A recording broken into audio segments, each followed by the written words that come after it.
Vishal bro ஒரு hi சொல்லுங்க, உங்களை தூக்கி விட்டுரும். ஹாய் சொல்றேன். எல்லாரும் கீழே நான் போயிடுவேன். நல்லா இருக்கீங்கன்னு நம்புறேன் எல்லாரும். பிரகாஷ் அண்ணா hi hi hi. Barni bro hi. Hi hi hi. இன்னைக்கு போக மாட்டீங்க. பரணி அப்டேட் சொல்லிருங்க. இருங்க பிரகாஷ் ப்ரோ, ஒரு 5 நிமிஷம் கழிச்சு ஆரம்பிங்க, அப்புறம் திரும்ப வந்து கேட்டுட்டு இருப்பாங்க அப்டேட். என்னது அப்டேட்டா? இல்லைங்க, ஃபர்ஸ்ட் இந்த அப்டேட்டோட ஆரம்பிக்கதான் கரெக்டா தெரியுது எனக்கு தெரிஞ்சு. இந்த யூடியூப்ல கேட்கறாங்களா அவங்களுக்கு அதுதான் ஒரு அது ஒரு முதல் ஒரு 10 நிமிஷம் காமி நேரம் தான் கேட்கறாங்களே பெரும்பாலான ஆட்கள். ஏன்னா அதுலதான் முக்கியமான விஷயங்கள்லாம் பேசிடுறோம். அதுக்கப்புறம் கண்டென்ட் இல்லாம என்ன பேசுறதுன்னு தெரியாம எதையோ ஒன்று பேசிட்டு தெரியும். அப்படி மாதிரிதான் எனக்கே ஃபீல் ஆகுது. அதனால ஃபர்ஸ்ட் ஒரு 10 நிமிஷத்தை உருப்படியா பண்ணுவோம் தான் அப்டேட் அப்படி அப்படியே போறது. அப்படின்னா தான் நம்ம இன்னும் சூழ்ச்சியா செயல்படணும். கிளைமேக்ஸ்ல தான் வைக்கணும். 2 படம் டிஜிட்டல்ல ரிலீஸ் ஆகுது. ஏங்க இவர் என்ன உமர் பாய் மாதிரி பேசுறாரு?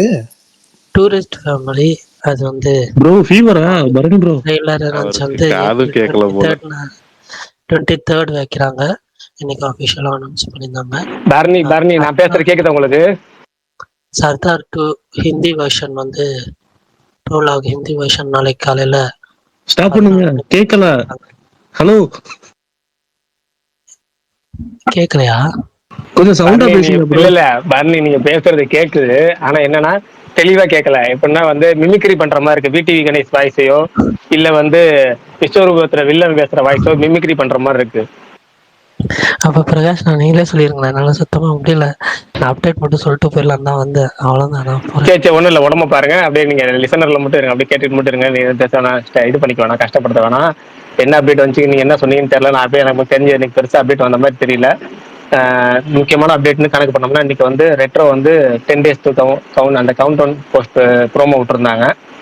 அடுத்து வந்து ஹிட் 3 அந்த நானி படம் இருக்குல்ல, அது வந்து May 1 ரிலீஸ் ஆகுது ரெட்ரோ கூட. அந்த டீமோட விஜயசூர்யா மீட் பண்ணி ஒரு ப்ரோமோ ஒரு இது வந்துருந்துச்சு. அது இப்போ எல்லா தெலுங்கு ஹீரோக்களுக்குமே தான் படம் நடித்தாலுமே நடிக்காட்டினாலுமே விஜயசூர்யா செம்மையா வந்து வாண்டடா ப்ரொமோட் பண்றாரு. அடுத்து வந்து சர்தார் 2 அந்த படம் வந்து அந்த ஏற்கனவே வந்துருச்சுல ஒரு அனௌன்ஸ்மெண்ட் டீசர், அந்த ப்ரோலாங்கா என்னமோ சொல்லியிருந்தாங்க, ப்ரோலாக். அது வந்து ஹிந்திலேயும் ரிலீஸ் ஆகுது. நாளைக்கு காலையில 11 மணிக்கு ரிலீஸ் ஆகுது. ஓஜி சம்பவம் அப்படிங்கிற பாடல், வீடியோ பாடல் குட் பை டாக்ல இருந்து இன்னைக்கு ரிலீஸ் பண்ணியிருந்தாங்க. முக்கியமா எல்லாரும் நிறைய பேர் கேட்டுட்டு இருந்து டூரிஸ்ட் ஃபேமிலி படத்துடைய ட்ரெய்லர் எப்போ வரும்னு கேட்டிருந்தாங்க. புதன்கிழமை ஏப்ரல் 23 புதன்கிழமை ரிலீஸ் ஆகுது. ஆடியோ அண்ட் ட்ரெய்லர் லான்ச் ரெண்டுமே வச்சிருக்கிறாங்க. அடுத்தது வந்து கேங்கர்ஸ் படத்துல இருந்து இன்னைக்கு வந்து செகண்ட் சிங்கிள் வான்மதியே அப்படின்னு சொல்லி ஒரு சாங் விட்டுருந்தாங்க. சுந்தர்சிக்கு வாணி போஜன் ஜோடி போல இருக்கு அந்த மெலடி சாங் மாதிரி ஒன்று விட்டுருந்தாங்க. அதுல சுந்தர்சி வித்தியாசமான கெட்டப்ல இருக்கிறாரு, அதாவது நார்மல் கெட்டப்ல இருக்காரு. படத்துல ஃபுல்லா மொட்டை அடிச்ச மாதிரி இருந்தாரு அந்த ஷார்ட் ஹேர்ல. அடுத்தது சுமோ ட்ரெய்லர் நேற்று ரிலீஸ் ஆயிருந்துச்சு, அது 1 மில்லியன் தொட்டுருச்சு. அது வந்து அந்த சுமோங்கிற அந்த நபரை வந்து சென்னை கூப்பிட்டு வந்து ப்ரொமோஷன்லாம் பண்ணிட்டு இருக்காங்க ஒவ்வொரு காலேஜா, அது நடந்துட்டு இருக்கு. அடுத்தது வந்து சினிமா அப்டேட்ல வேற என்ன சேரும், வேற எதுவும் மிஸ் ஆயிருக்கா இருங்க பார்ப்போம். அப்புறம் வந்து இந்த எஃப்எம்லாம் டூரிஸ்ட் ஃபேமிலி வந்து ப்ரொமோஷன் பண்றாங்க, அதோட ப்ரொமோஷன்லாம் ஸ்டார்ட் ஆயிட்டுன்னு சொல்லியிருந்தாங்க. கேங்கஸ் படத்துடைய ஓவர்சீஸ் டிஸ்ட்ரிபியூட்டர்ஸ் லிஸ்ட்லாம் அனௌன்ஸ் பண்ணியிருந்தாங்க. வேற எதுவும் பெருசா அப்டேட் வந்துருந்துச்சா, எதுவும் மிஸ் ஆயிருந்துச்சா சொல்லுங்க. பரணி ஏதோ இங்கிலீஷ் படம் அப்டேட்ல சொல்ல வந்திருப்பாரு போல இருக்கு. அவருக்கு சொல்ல வந்து எனக்கு சரியா தெரியல புரியல அப்படிங்கிறனால அதை விட்டுறலாம், ஸ்கிப் பண்ணிடலாம், நாளைக்கு பார்த்துக்கலாம். பரணி சொல்லுவாராக. ஜான் சீனா 17 டைம் சாம்பியன், அது ஒரு அப்டேட்டா சொல்லிடுங்க. ஓ அது சினிமா அப்டேட் சேர்ந்தா? சரி ரைட், இல்ல வேர்ல்ட் அப்டேட் அது. Right okay. அப்படி கணக்கு பண்ணா இன்னைக்கு வந்து ஏகேவோட அடுத்த கட்ட ரேசிங் லைன் அப்லாம் வந்துருச்சு. ப்ரோ நோ, அது அடுத்த ரேஸ் இப்போ ஏற்கனவே ஜெயிச்சிட்டாரு. ஸ்போர்ட்ஸ், இது என்டர்டைன்மெண்ட். ஆமா சரி ரைட் ஓகே. மொத்தம் நிறைய வந்துருந்துச்சு இன்னைக்கு அது அந்த ரேசிங் ஷெட்யூல். வேற என்ன, வேற எதாவது அப்டேட் இருக்கா? வழக்கம் போல 2 பேரும் டிஸ்கனெக்ட் ஆகி லிசனருக்கு போயிட்டாங்க. இன்னைக்கு எதுவும் அப்டேட்லாம் இல்லை ப்ரோ பெருசா. ரைட்டு, அப்டேட் எதுவும் இல்லை. சரி ரைட்டு. வேற என்ன ஸ்பெஷல் இன்னைக்கு? சுகுமார் ப்ரோ இன்னைக்கு வருவார்னு பார்த்தேன், அவர்கிட்ட ஒரு கேள்வி கேட்கலான்னு. அவர் நாளைக்கு ஒரு படத்துக்கு நாளைக்கு ப்ரீமியர் போடுறாங்க, நாளை மறுநாள் ஒரு படத்துக்கு ப்ரீமியர் போடுறாங்க.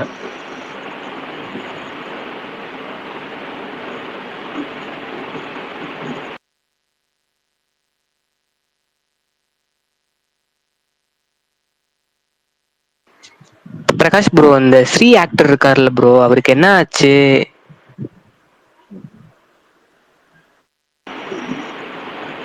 கேரள பிரதர் அது உண்மையாலுமே என்னன்னா இந்த மீடியாவில் வர்றதையும் இல்லை வந்து இன்ஸ்டால யாராவது போட்டு நான் ஸ்ரீ வந்து என் நண்பர் தான் அப்படி இப்படின்னு சொல்லி போறதையும் வச்சுலாம் நம்ம ஒண்ணுமே யூகிக்க முடியாது. அது யூகிக்க வேணாம்னு சொல்லி தான் லோகேஷ் கனகராஜ் ட்வீட் பண்ணியிருக்கிறாரு. அவரை நாங்கள் கண்டு எடுத்துட்டோம், அவர் ஹாஸ்பிட்டல்ல இருக்கிறாரு, ட்ரீட்மெண்ட்ல இருக்கிறாரு, நீங்க தேவையில்லாம எது வதந்திகளை பரப்ப வேணாம் அப்படின்னு சொல்லியிருந்தாரு. நம்ம எது உண்மை எது பொய்ன்னு தெரியாம நம்ம ஏன் வதந்தி பரப்பிட்டு இருப்பாமே. ஆக மொத்தம் இப்போ அவர் வந்து கேரளா இருக்கிறாரு, பாத்துக்கிறாங்க அவரை, இன்னும் கொஞ்சம் 2 3 நாள்ல அவர் கிளியர் ஆயிடுவாருங்கிற மாதிரி சொன்னாங்க. ஆகட்டும், அவர் நார்மலா வரட்டும், அவ்வளவுதான். அவரு கியூர் ஆனதுக்கு அப்புறம் மூவில நடிக்க சான்ஸ் இருக்கா ப்ரோ?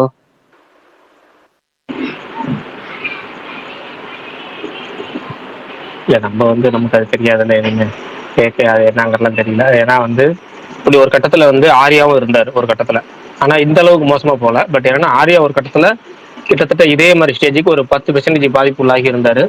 விஷ்ணுவர்தன் தான் அவரை டோட்டலா மாத்தி சர்வம் அப்படின்னு படம் அதுக்காகவே பண்ணாங்க அந்த படம், வேற எதுக்காகவும் இல்லை. ஆர்யா வந்து அவரை டோட்டல் மனநிலையும் மாத்தணும் அப்படின்னு சொல்லி தான் சர்வம்ங்கிற ஒரு படம் விஷ்ணுவர்தன் ஒரு க்ளோஸ் ஃப்ரெண்டுங்கிற முறையில அந்த படம் பண்ணாரு. நான் கடவுள் படம் நடிச்சார்ல ஆர்யா, அதோட தாக்கத்துல ரொம்ப தனியாவே இருந்தாரு. அவர் ரொம்ப நாள் யார்ட்டையுமே பேசாம ஒரு ரூம்குள்ளேயே இருந்து பல நாட்கள் ரூம்குள்ளேயே இருந்தாரு, யார்ட்டுமே பேச்சுவார்த்தையே இல்லாம. அதாவது ஆர்யா எப்பவுமே எப்படி நல்லா பேசுவார், ஜாலியா பேசுவார், எல்லாத்தையும் ரொம்ப கலாய்ப்பாருங்கிறது எல்லாத்தையும் தெரியும். ஆனா அந்த படம் நடிச்சு முடிச்சக்கப்புறம் அவர் மன அளவுல வந்து ரொம்ப தாக்கத்துல இருந்ததாகவும், அதுக்கப்புறம் விஷ்ணுவர்தன் தான் அவரை டோட்டலா மனம் மாத்துறதுக்காக, மைண்டை டோட்டலா மாத்துறதுக்காக தான் அந்த படமே சர்வம் படம் பண்ணதாவே விஷ்ணுவர்தன் பெட்டியில சொல்லியிருக்கிறாரு. அது மாதிரி நண்பர்கள் இப்பதானே அவரை தேடி கண்டுபிடிச்சிருக்காங்க, இப்ப சரி பண்ணிடுவாங்க.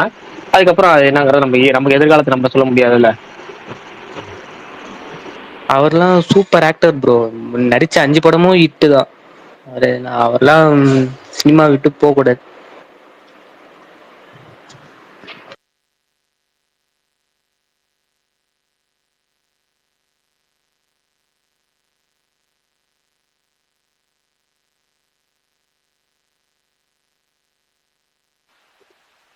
கண்டிப்பா குயிக்காவே ரெக்கவரி ஆகி வந்துருவாருன்னு நம்புவோம்.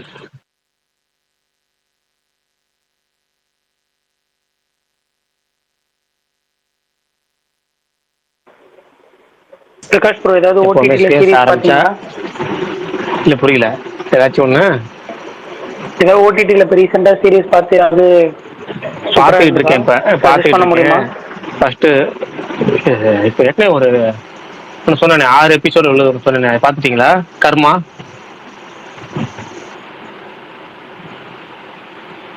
சுகன், நீங்க பேசுறது இல்ல எதுவும் ப்ரோ, கேட்கல, வாய்ஸ் பார்த்துட்டீங்களா கேட்கல. கர்மா? இல்ல நீங்க பேசுறது கேட்கல ஆக்சுவலா எனக்கு.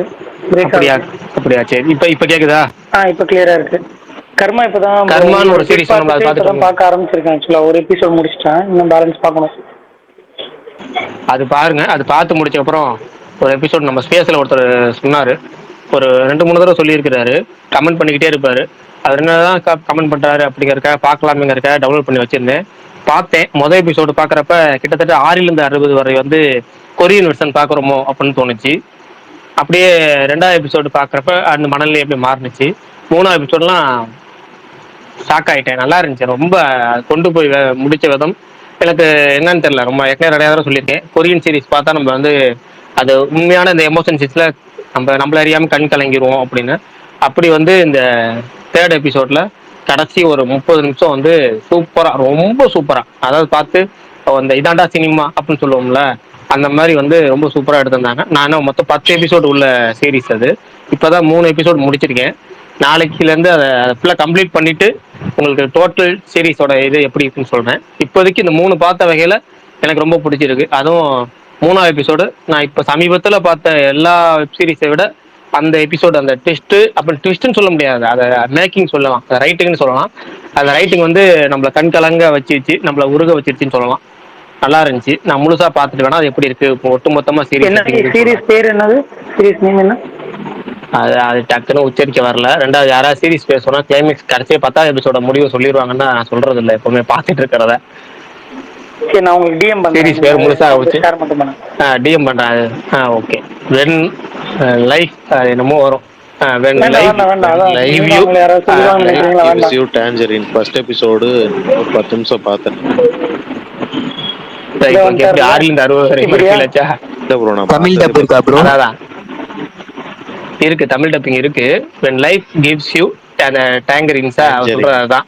இந்த டேங்கரின்ஸ் அதுதான் பாத்துக்கிட்டு இருக்கேன். இப்ப 3 எபிசோடு பார்த்தேன். மொதல் எபிசோடு பாக்குறப்ப எனக்கு இதுல ஒன்றும் ஸ்பெஷலா இல்லையடா, இதே எதுக்கு நம்மள்ட்ட சொன்னாங்க, ரொம்ப காலமா அது பாருங்க பாருங்க மஸ்ட் வாட்ச்னு சொல்லிட்டு இருந்தாங்களேன்னு தோணுச்சு. அதுக்கப்புறம் 2வதுல கொஞ்சம் ஓகே அப்படிங்கிற மாதிரி, 3வது தான் சூப்பரா ரைட்டிங்ல மிரட்டி விட்டாங்க, நம்மளை கண் கலங்க வைத்து விடுகிறார்கள். தமிழ்ல இருக்கா ப்ரோ? யாரும் தமிழ் இருக்கு. நான் பார்த்தது ஒரிஜினல் லாங்குவேஜ் தான் பார்த்தேன். ஆனா அதுல தமிழ் டப்பிங் இருக்குன்னு சொல்லி அதுல வந்துச்சு. அந்த வீடியோ பாக்குறோம்ல நமக்கு, அந்த டப்டு வெர்ஷன் ஒவ்வொரு வெர்ஷன் வரும்ல, அதுல வந்து தமிழ் டப்பிங் வெர்ஷன் வந்துச்சு. அதுல பார்த்தேன் நான். நான் ஹிந்தியில தான் 10 நிமிஷம் பார்த்தேன். சாட்டர்டே பார்த்தேன்னு நினைக்கிறேன். அதுக்கப்புறம் கம்ப்ளீட்லியா பாருங்களேன், பார்க்கலாம். நான் ஃபர்ஸ்ட் நானே பாக்குறப்ப அப்படிதான் நினைச்சேன். உங்களுக்கும் தோணுச்சா ஸ்டார்டிங்ல? இன்னும் நீங்க ஒரு 10 நிமிஷம் தானே பாத்திருக்கீங்க. 3 எபிசோடு பாக்குறப்ப, அந்த முதல் எபிசோட் பாக்குறப்ப உங்களுக்கு தோணி இருக்கும், அது கிட்டத்தட்ட 6 வரை கொரியன் வெர்ஷன் மாதிரி இருக்கே அப்படிங்கிற மாதிரி இருக்கும். ஒரு 5 எபிசோட் டவுன்லோட் பண்ணி வச்சிருக்கேன். அப்ப 5 டெலிட் பண்ணிட்டு தமிழ் யார்ட்டையாச்சும் ட்ரை பண்ணி பார்க்கணும், தமிழை வாங்கி. பர்னிட்ட கேளுங்க, பர்னி என்ன ஒண்ணு தமிழ் அனுப்ப மாட்டாரு, டேரக்ட் லாங்குவேஜ் அனுப்புவாரு. கேங்கர்ஸ் வந்து நல்லா பெரிய ரிலீஸா இருக்கு. எதுங்க கேங்கர்ஸா? கேங்கர்ஸ் கண்டிப்பா பெரிய ரிலீஸா இருக்கும். ஏன்னா ஏசி சண்முகம் தயாரிச்சிருக்கிறாரு சுந்தர்சியோட சேர்ந்து. அந்த படம் அவங்க காம்பினேஷன்னாலே நல்ல தேட்டர் கிடைக்கும். என்ன ஒன்று ரெட்ரோ வரைக்கும் தான் கிடைக்கும். அதுக்கப்புறம் வேர்ட் ஆஃப் மவுத் பயங்கரமா இருந்த மட்டும் தான் தாக்கு பிடிக்கும். செகண்ட் வீக்கெண்டுக்கு ஃபர்ஸ்ட் வீக் நல்ல கிராண்ட் ரிலீஸ் கிடைக்கும். அவர் இன்டர்வியூ இன்னைக்கு பார்த்தேன். பரத்வாஜ் ரங்கன் தான் வழக்கமா இங்கிலீஷ்லயே பேசிட்டு இருப்பாரு. என்னடா இதுன்னு எனக்கு தோணும். இன்னைக்கு அவரு தமிழ்ல பேசணும், சுந்தர்சி விடுறதா இல்ல. அவனை இன்னைக்கு நீயா நானா பாத்திரலான்னு ஒரே இங்கிலீஷ் தான் சுந்தர்சி. இல்ல அதுலயும் எனக்கு வந்து சுந்தர்சி நேற்று ஒரு வீடியோ ஷேர் பண்ணிருப்போம்ல, அந்த லெவல் கான்பிடென்ட் எனக்கு வாழ்க்கையில வேணும். கண்டிப்பா எனக்கு வந்து நான் அந்த மாதிரி வந்து கான்பிடண்டா எனக்கு என்னைக்குமே இருந்தது இல்லை. நான் இவ்வளவு கான்பிடண்டா இருந்தது இல்லை. வாழ்க்கையில கத்துக்கணும் அப்படின்னு சொல்லி வேட்டையில நாசர் சொல்ற மாதிரி போன்ற இருந்து கத்துக்கணுயா அப்படின்னு நான் ஒரு என்ன சுகுமார் போட்ட ஒன்று கத்துருக்கேன் நான் வாழ்க்கையில. அது மாதிரி வாழ்க்கையில ஒவ்வொருத்தரையும் ஒன்று கத்துக்கிட்டு வரேன். சுந்தர்சிட்ட இருந்து இந்த லெவல் கான்பிடண்டா, அதாவது கொஞ்சம் கூட அசராம சொன்னாரு. நான் வந்து அன்வான்டட் கிளாம வச்சது இல்ல, ஐட்டம் சாங் வச்சது இல்ல, டபுள் மீனிங் டைலாக் என் படத்துல இல்லவே இல்ல. ஏன்னா என் குழந்தை என்னோட target audience family and kids தான். நான் சேரி கட்டிட்டு கூட கிளாமர் ஷர்ட் வைக்க முடியும், டாப்பாங்க வைக்க முடியும், என் இடுப்பை காட்டி வச்சிருக்க முடியும். ஆனா நான் அப்படி காட்ட மாட்டேன். வல்கர் கிடையவே கிடையாது. இதெல்லாம் சொன்னாரு. நான் எனக்கு வந்து கிட்டத்தட்ட எனக்கு என்ன சதுரங்க வேட்டையில காந்தி பாபு பேசுனதுக்கு அப்புறம் நான் வந்து புல்லரிச்சு போனது வந்து சுந்தர்சியோட பேட்டி பார்த்து தான். மறந்துட்டேன் எந்த ஒரு நானும் வார்த்தையே டைப் பண்றது இல்லாம வேற ஸ்மைலியோட முடிச்சிட்டேன், அவ்வளவுதான். ஆனா அந்த லெவல் கான்பிடன்ஸ் எனக்கு கண்டிப்பா தேவை. எல்லாத்துக்கும் தேவை. ஐட்டம் சாங் நான் வேற ஹீரோயின்லாம் வச்சு பண்றது இல்ல, ஆல்ரெடி நடிக்கிறவங்க வச்சுதான் பண்றது இல்லங்க. அதுவுமே தப்புங்கிறேன். ஆம்பளை படத்துல பூனம் பாஜி வந்து ஒரு பாட்டுக்கு ஆடிட்டு போவாங்க. இந்த படம் மதகதராஜால சதா வந்து ஒரு பாட்டுக்கு ஆடிட்டு போவாங்க. அதுவுமே தப்புங்கிறேன் நானு.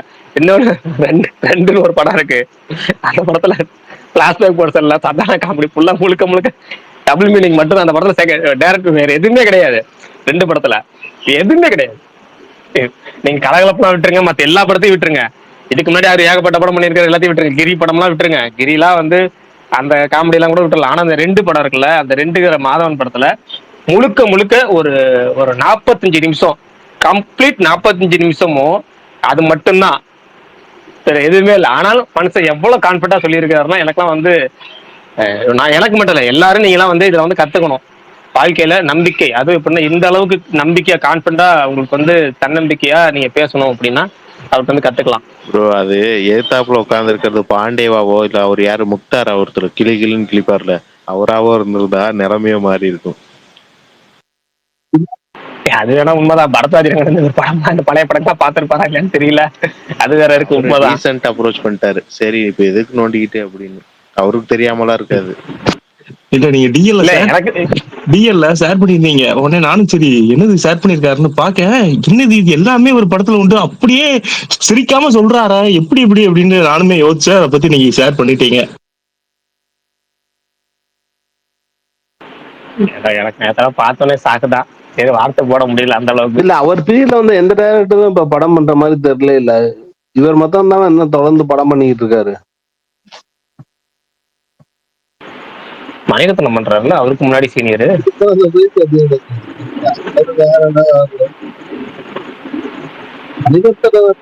அதிக படமா பண்ணவர் எதனா சொல்லுங்க. ஏன்னா 90ல ஆரம்பிச்சாரு, 95 வந்துச்சு மொதல் படம் நினைக்கிறேன் டேரக்டரா. கிட்டத்தட்ட அது 30 வருஷம் ஆயிடுச்சுல. சங்கர் அவர் பீரியட்ல வந்தவர் தான். ஆனா நம்பர் ஆஃப் பிலிம்ஸ் பாத்தீங்கன்னா கம்மி தானே சங்கர்.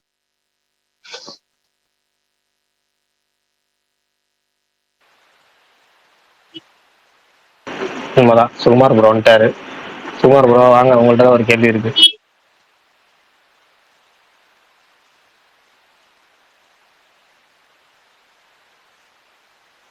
நான் ரீசெண்ட் டைம்ஸ்ல வடிவேலா இருக்கட்டும், சிம்ரனா இருக்கட்டும், சுந்தர்ஷியா இருக்கட்டும், ஒரே மாதிரி இன்டர்வியூல வந்து என்னன்னா ஒரு பேரை குறிப்பிடாமலே அந்த கான்ட்ரவர்சியை சொல்றதை சொன்னாங்கல்ல.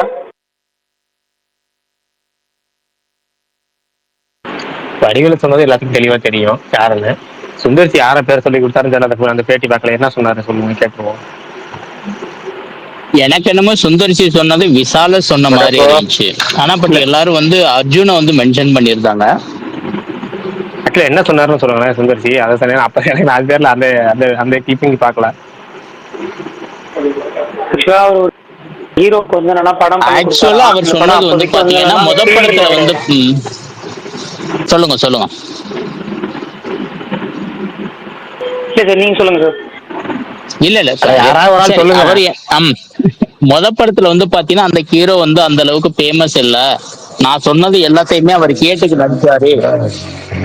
அந்த படம் கிட்டானதை விட்டு அடுத்த படத்துல வந்து பாத்தீங்கன்னா கேமரா எப்படி வைக்கணும், என்ன பண்ணணும், எப்படி படம் எடுக்கணும்னு அவரே எனக்கு சொல்லி கொடுக்க ஆரம்பிச்சிட்டாரு அப்படின்னு சொல்லிட்டு அவர் சொல்லியிருந்தாரு. எனக்கு என்னமோ அவர் வந்து பாத்தீங்கன்னா அந்த ஆக்ஷன் சொல்லிட்டு ஒரு படம் பண்ணாரு பாத்தீங்களா, விஷாலும் அவரு சேர்ந்து, அதத்தான் அவர் இன்டிமேட் பண்ணி சொன்ன மாதிரி இருந்துச்சு. ஆனா பட் சில பேர் வந்து இல்ல இது அர்ஜுன் அப்படின்னு சொல்லிட்டு சொல்லியிருந்தாங்க. விஷால் அவர் சொல்லியிருக்க மாட்டாரு, அர்ஜுனையும் சொல்ல வாய்ப்பு இல்ல. வேற யாரு அப்படின்னா, இல்லைன்னா அவர் பிரசாந்த் சொல்லியிருப்பாரோ. பிரசாந்த் கூட அவர் 2 படம் பண்ணியிருக்காருல்ல, வின்னர் 1, லண்டன் 1. ஆனா பட் 2 படமே நல்ல படம் தான். லண்டன் கூட நல்லா இருக்கும் பாக்குறதுக்கு, நல்ல காமெடி. பிரசாந்த் எல்லாம் வந்து அவர் டைரக்ட் பண்ணும்போது எல்லாம் பெரிய ஆள் ப்ரோ. ஆல்ரெடி அவர் எல்லாத்தையும் பார்த்துட்டு வந்தாரு. பிரசாந்த் எல்லாமே தெரியும். என்னன்னா இவரை மீன் பண்றது எப்படி இருக்குன்னா, முதல் படம் அப்போ அவருக்கு எதுவுமே தெரியாதுன்றது போது பிரசாந்துக்குலாம் அப்பவே அவங்க அப்பாவே டைரக்டர்ன்றனால வந்து அவர் ஃபீல்டுக்குள்ள வரும்போது நிறைய தெரிஞ்சுட்டு தான் வந்தாரு. ஆமா ஆமா, அது அர்ஜுனுமே வந்து. ஆனா பட் அவர் யாரையும் அர்ஜுனும் இருக்காது. பட் ஆனா அர்ஜுன் வந்து அவர் கூட 3 படம் பண்ணியிருக்காருல்ல. கிரி 1, கிரின்னு சொல்லிட்டு ஒரு படம், சின்னா இன்னொரு படம், இன்னமும் ஒண்ணு பண்ணியிருக்காரு. மொத்தம் 3 படமும் 4 படமும் பண்ணியிருக்காரு அவர் கூட.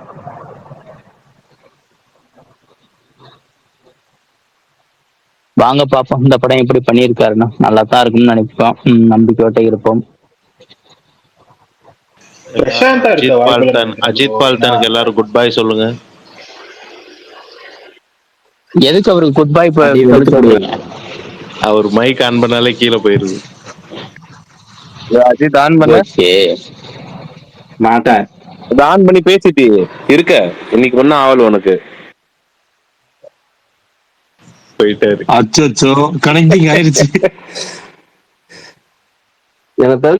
இவர் இந்த மித்ரன் வந்து ஒரு படம் வந்து பாத்தீங்கன்னா யாஸ் கூட அந்த அஜித் கூட எல்லாம் ஒரு படம் பண்றதா முன்னாடி ஒரு பேச்சு இருந்துச்சு. அது என்னாச்சு ஆக்சுவலி வந்து பாத்தீங்கன்னா இப்ப 2 நாளைக்கு முன்னாடி நான் சர்தார் படம் பார்த்தேன்.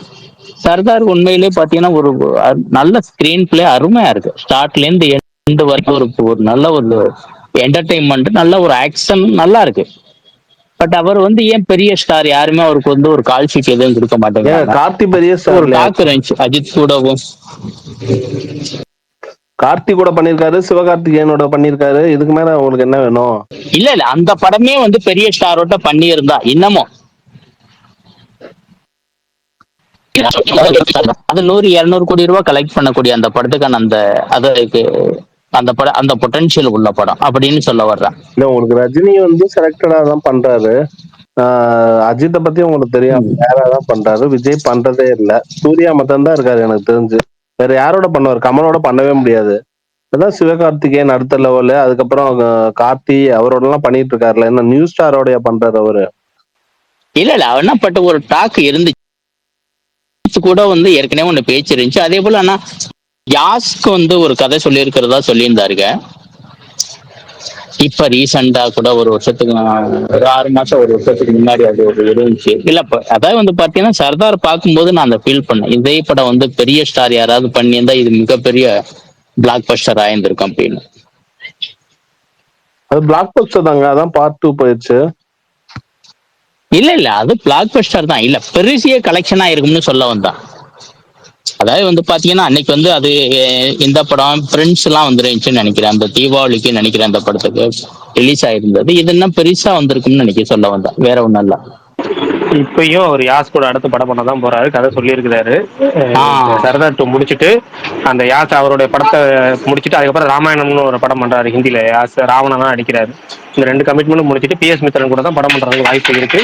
ஒரு 75%, அதாவது கதை பேசி முடிச்சு வச்சிருக்காங்க ஒன்லைன் பேசி. இதுக்கப்புறம் சர்தார் 2 வெற்றியை பொறுத்து தான் அந்த யாஸ் படம் போகும். ஓகே, நம்ம கூட படம் எதுவும் இல்லை அப்படின்னா இந்த சைடு வர்றதுக்குலாம் வாய்ப்பு இல்லைங்க, இப்போதைக்கு இல்லைங்க. ஆனா அவர் ஒரு அஜித் ஃபேன் இரும்பு திரையில இருந்து சொல்லிட்டு தான் இருக்கிறாரு. அவர் ட்ரை பண்ணிட்டு தான் இருக்கிறாரு. ஆனா இதெல்லாம் அது நடக்க வாய்ப்புலாம் ரொம்ப கம்மி. ஓகே சரி வாங்க பாப்போம், நடக்கிறது நல்லபடியா நடக்கட்டும். மேட்ச் நேத்து எப்படி மிரட்டலா? உண்மையிலே மிரட்டல் சூப்பரா பண்ணியிருந்தாரு. அஜித் தான் நான் நம்புவேன். பேர்லயே வச்சுட்டு பேசாம இருந்தா ஸ்மைலி மட்டும் போடுறதுக்கு எதுக்கு ஸ்பீக்கரு? உனக்கு என்ன டவுட்னா இந்த ஸ்பேஸ்ல மட்டும் தான் அஜித் உனக்கு இப்படி ஆகுதா, இல்ல எல்லா ஸ்பேஸ்லயும் ஆகுதா? ஒரு வார்த்தை ட்ரெஸ் ஒண்ணு போக மாட்டேன் கீழே, இங்க மட்டும் தானா? அப்ப எஸ்ஆர் நோலே முடிச்சா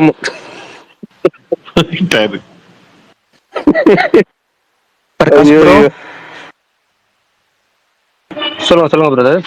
மதராசி ஷூட் ஃபுல்லா முடிஞ்சிருச்சா ப்ரோ? இன்னும் இல்லைங்க, அது வந்து இன்னும் இருக்கு, ஒர்க் இருக்கு. Okay bro. அடுத்து என்ன படம் பண்றாரு? இதான் இவரு குட் நைட் டைரக்டர் கூட படம் பண்றாருல. Okay bro.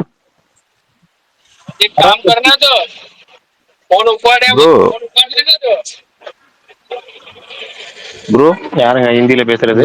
நரேஷ் குமார் நினைக்கிறேன். இல்ல நான் இல்ல ப்ரோ, நான் தமிழ்ல தான் பேசுறேன் ப்ரோ. இந்த ஜிபியூ படத்துக்கு சாங்ஸுக்கு எல்லாம் காப்பிரைட்ஸ் வாங்கினாங்களா இல்லையா ப்ரோ? வாங்கிக்கிறதானுங்க சென்சார்ல சொன்னாங்க. அதான் சொன்னேன் இல்லைங்க. இவங்க கேட்கறது தார்மீக அடிப்படையில கேட்கறாங்க, ஓகேங்களா? அவங்க போயிருக்கிறது இப்போதைக்கு விதிகள் படி போவோம்னு சொல்லிட்டு யார்கிட்ட ரைட்ஸ் இருக்கோ அவங்கள்ட்ட வந்து பணம் கொடுத்து என்ஓசி வாங்கி அவங்க சென்சார் கொடுத்து சப்மிட் பண்ணி பாடல்களை யூஸ் பண்ணிருக்காங்க. இவங்க தார்மீக அடிப்படையில் இசையமைப்பாளருக்கு பங்கு இருக்கு தானே, நீங்க இசையமைப்பாளர்கிட்ட நீங்க வந்து என்ஓசி வாங்கல அப்படின்னு சொல்லி அவர் கேட்டிருக்கிறாரு. அதாவது இளையராஜா மேல, திரும்ப சொல்றேனே, இதுல இளையராஜா மேல ஒரு தப்பும் கிடையாது. அதே மாதிரி மைத்ரி மியூசிக் மேக்கர்ஸ் மேலேயும் தப்பு கிடையாது. மைத்ரி மியூசிக் மேக்கர்ஸ் யார்கிட்ட ரைட்ஸ் இருக்கோ அவங்கள்ட்ட வாங்கியிருக்கிறாங்க. ஆனா என்னன்னா, ஒரு இசையமைப்பாளருங்கிற முறையில அவர்கிட்ட ஒரு அனுமதியாச்சும் வாங்கியிருக்கலாம். நான் என்ன பர்சனல் ஒப்பீனியன்.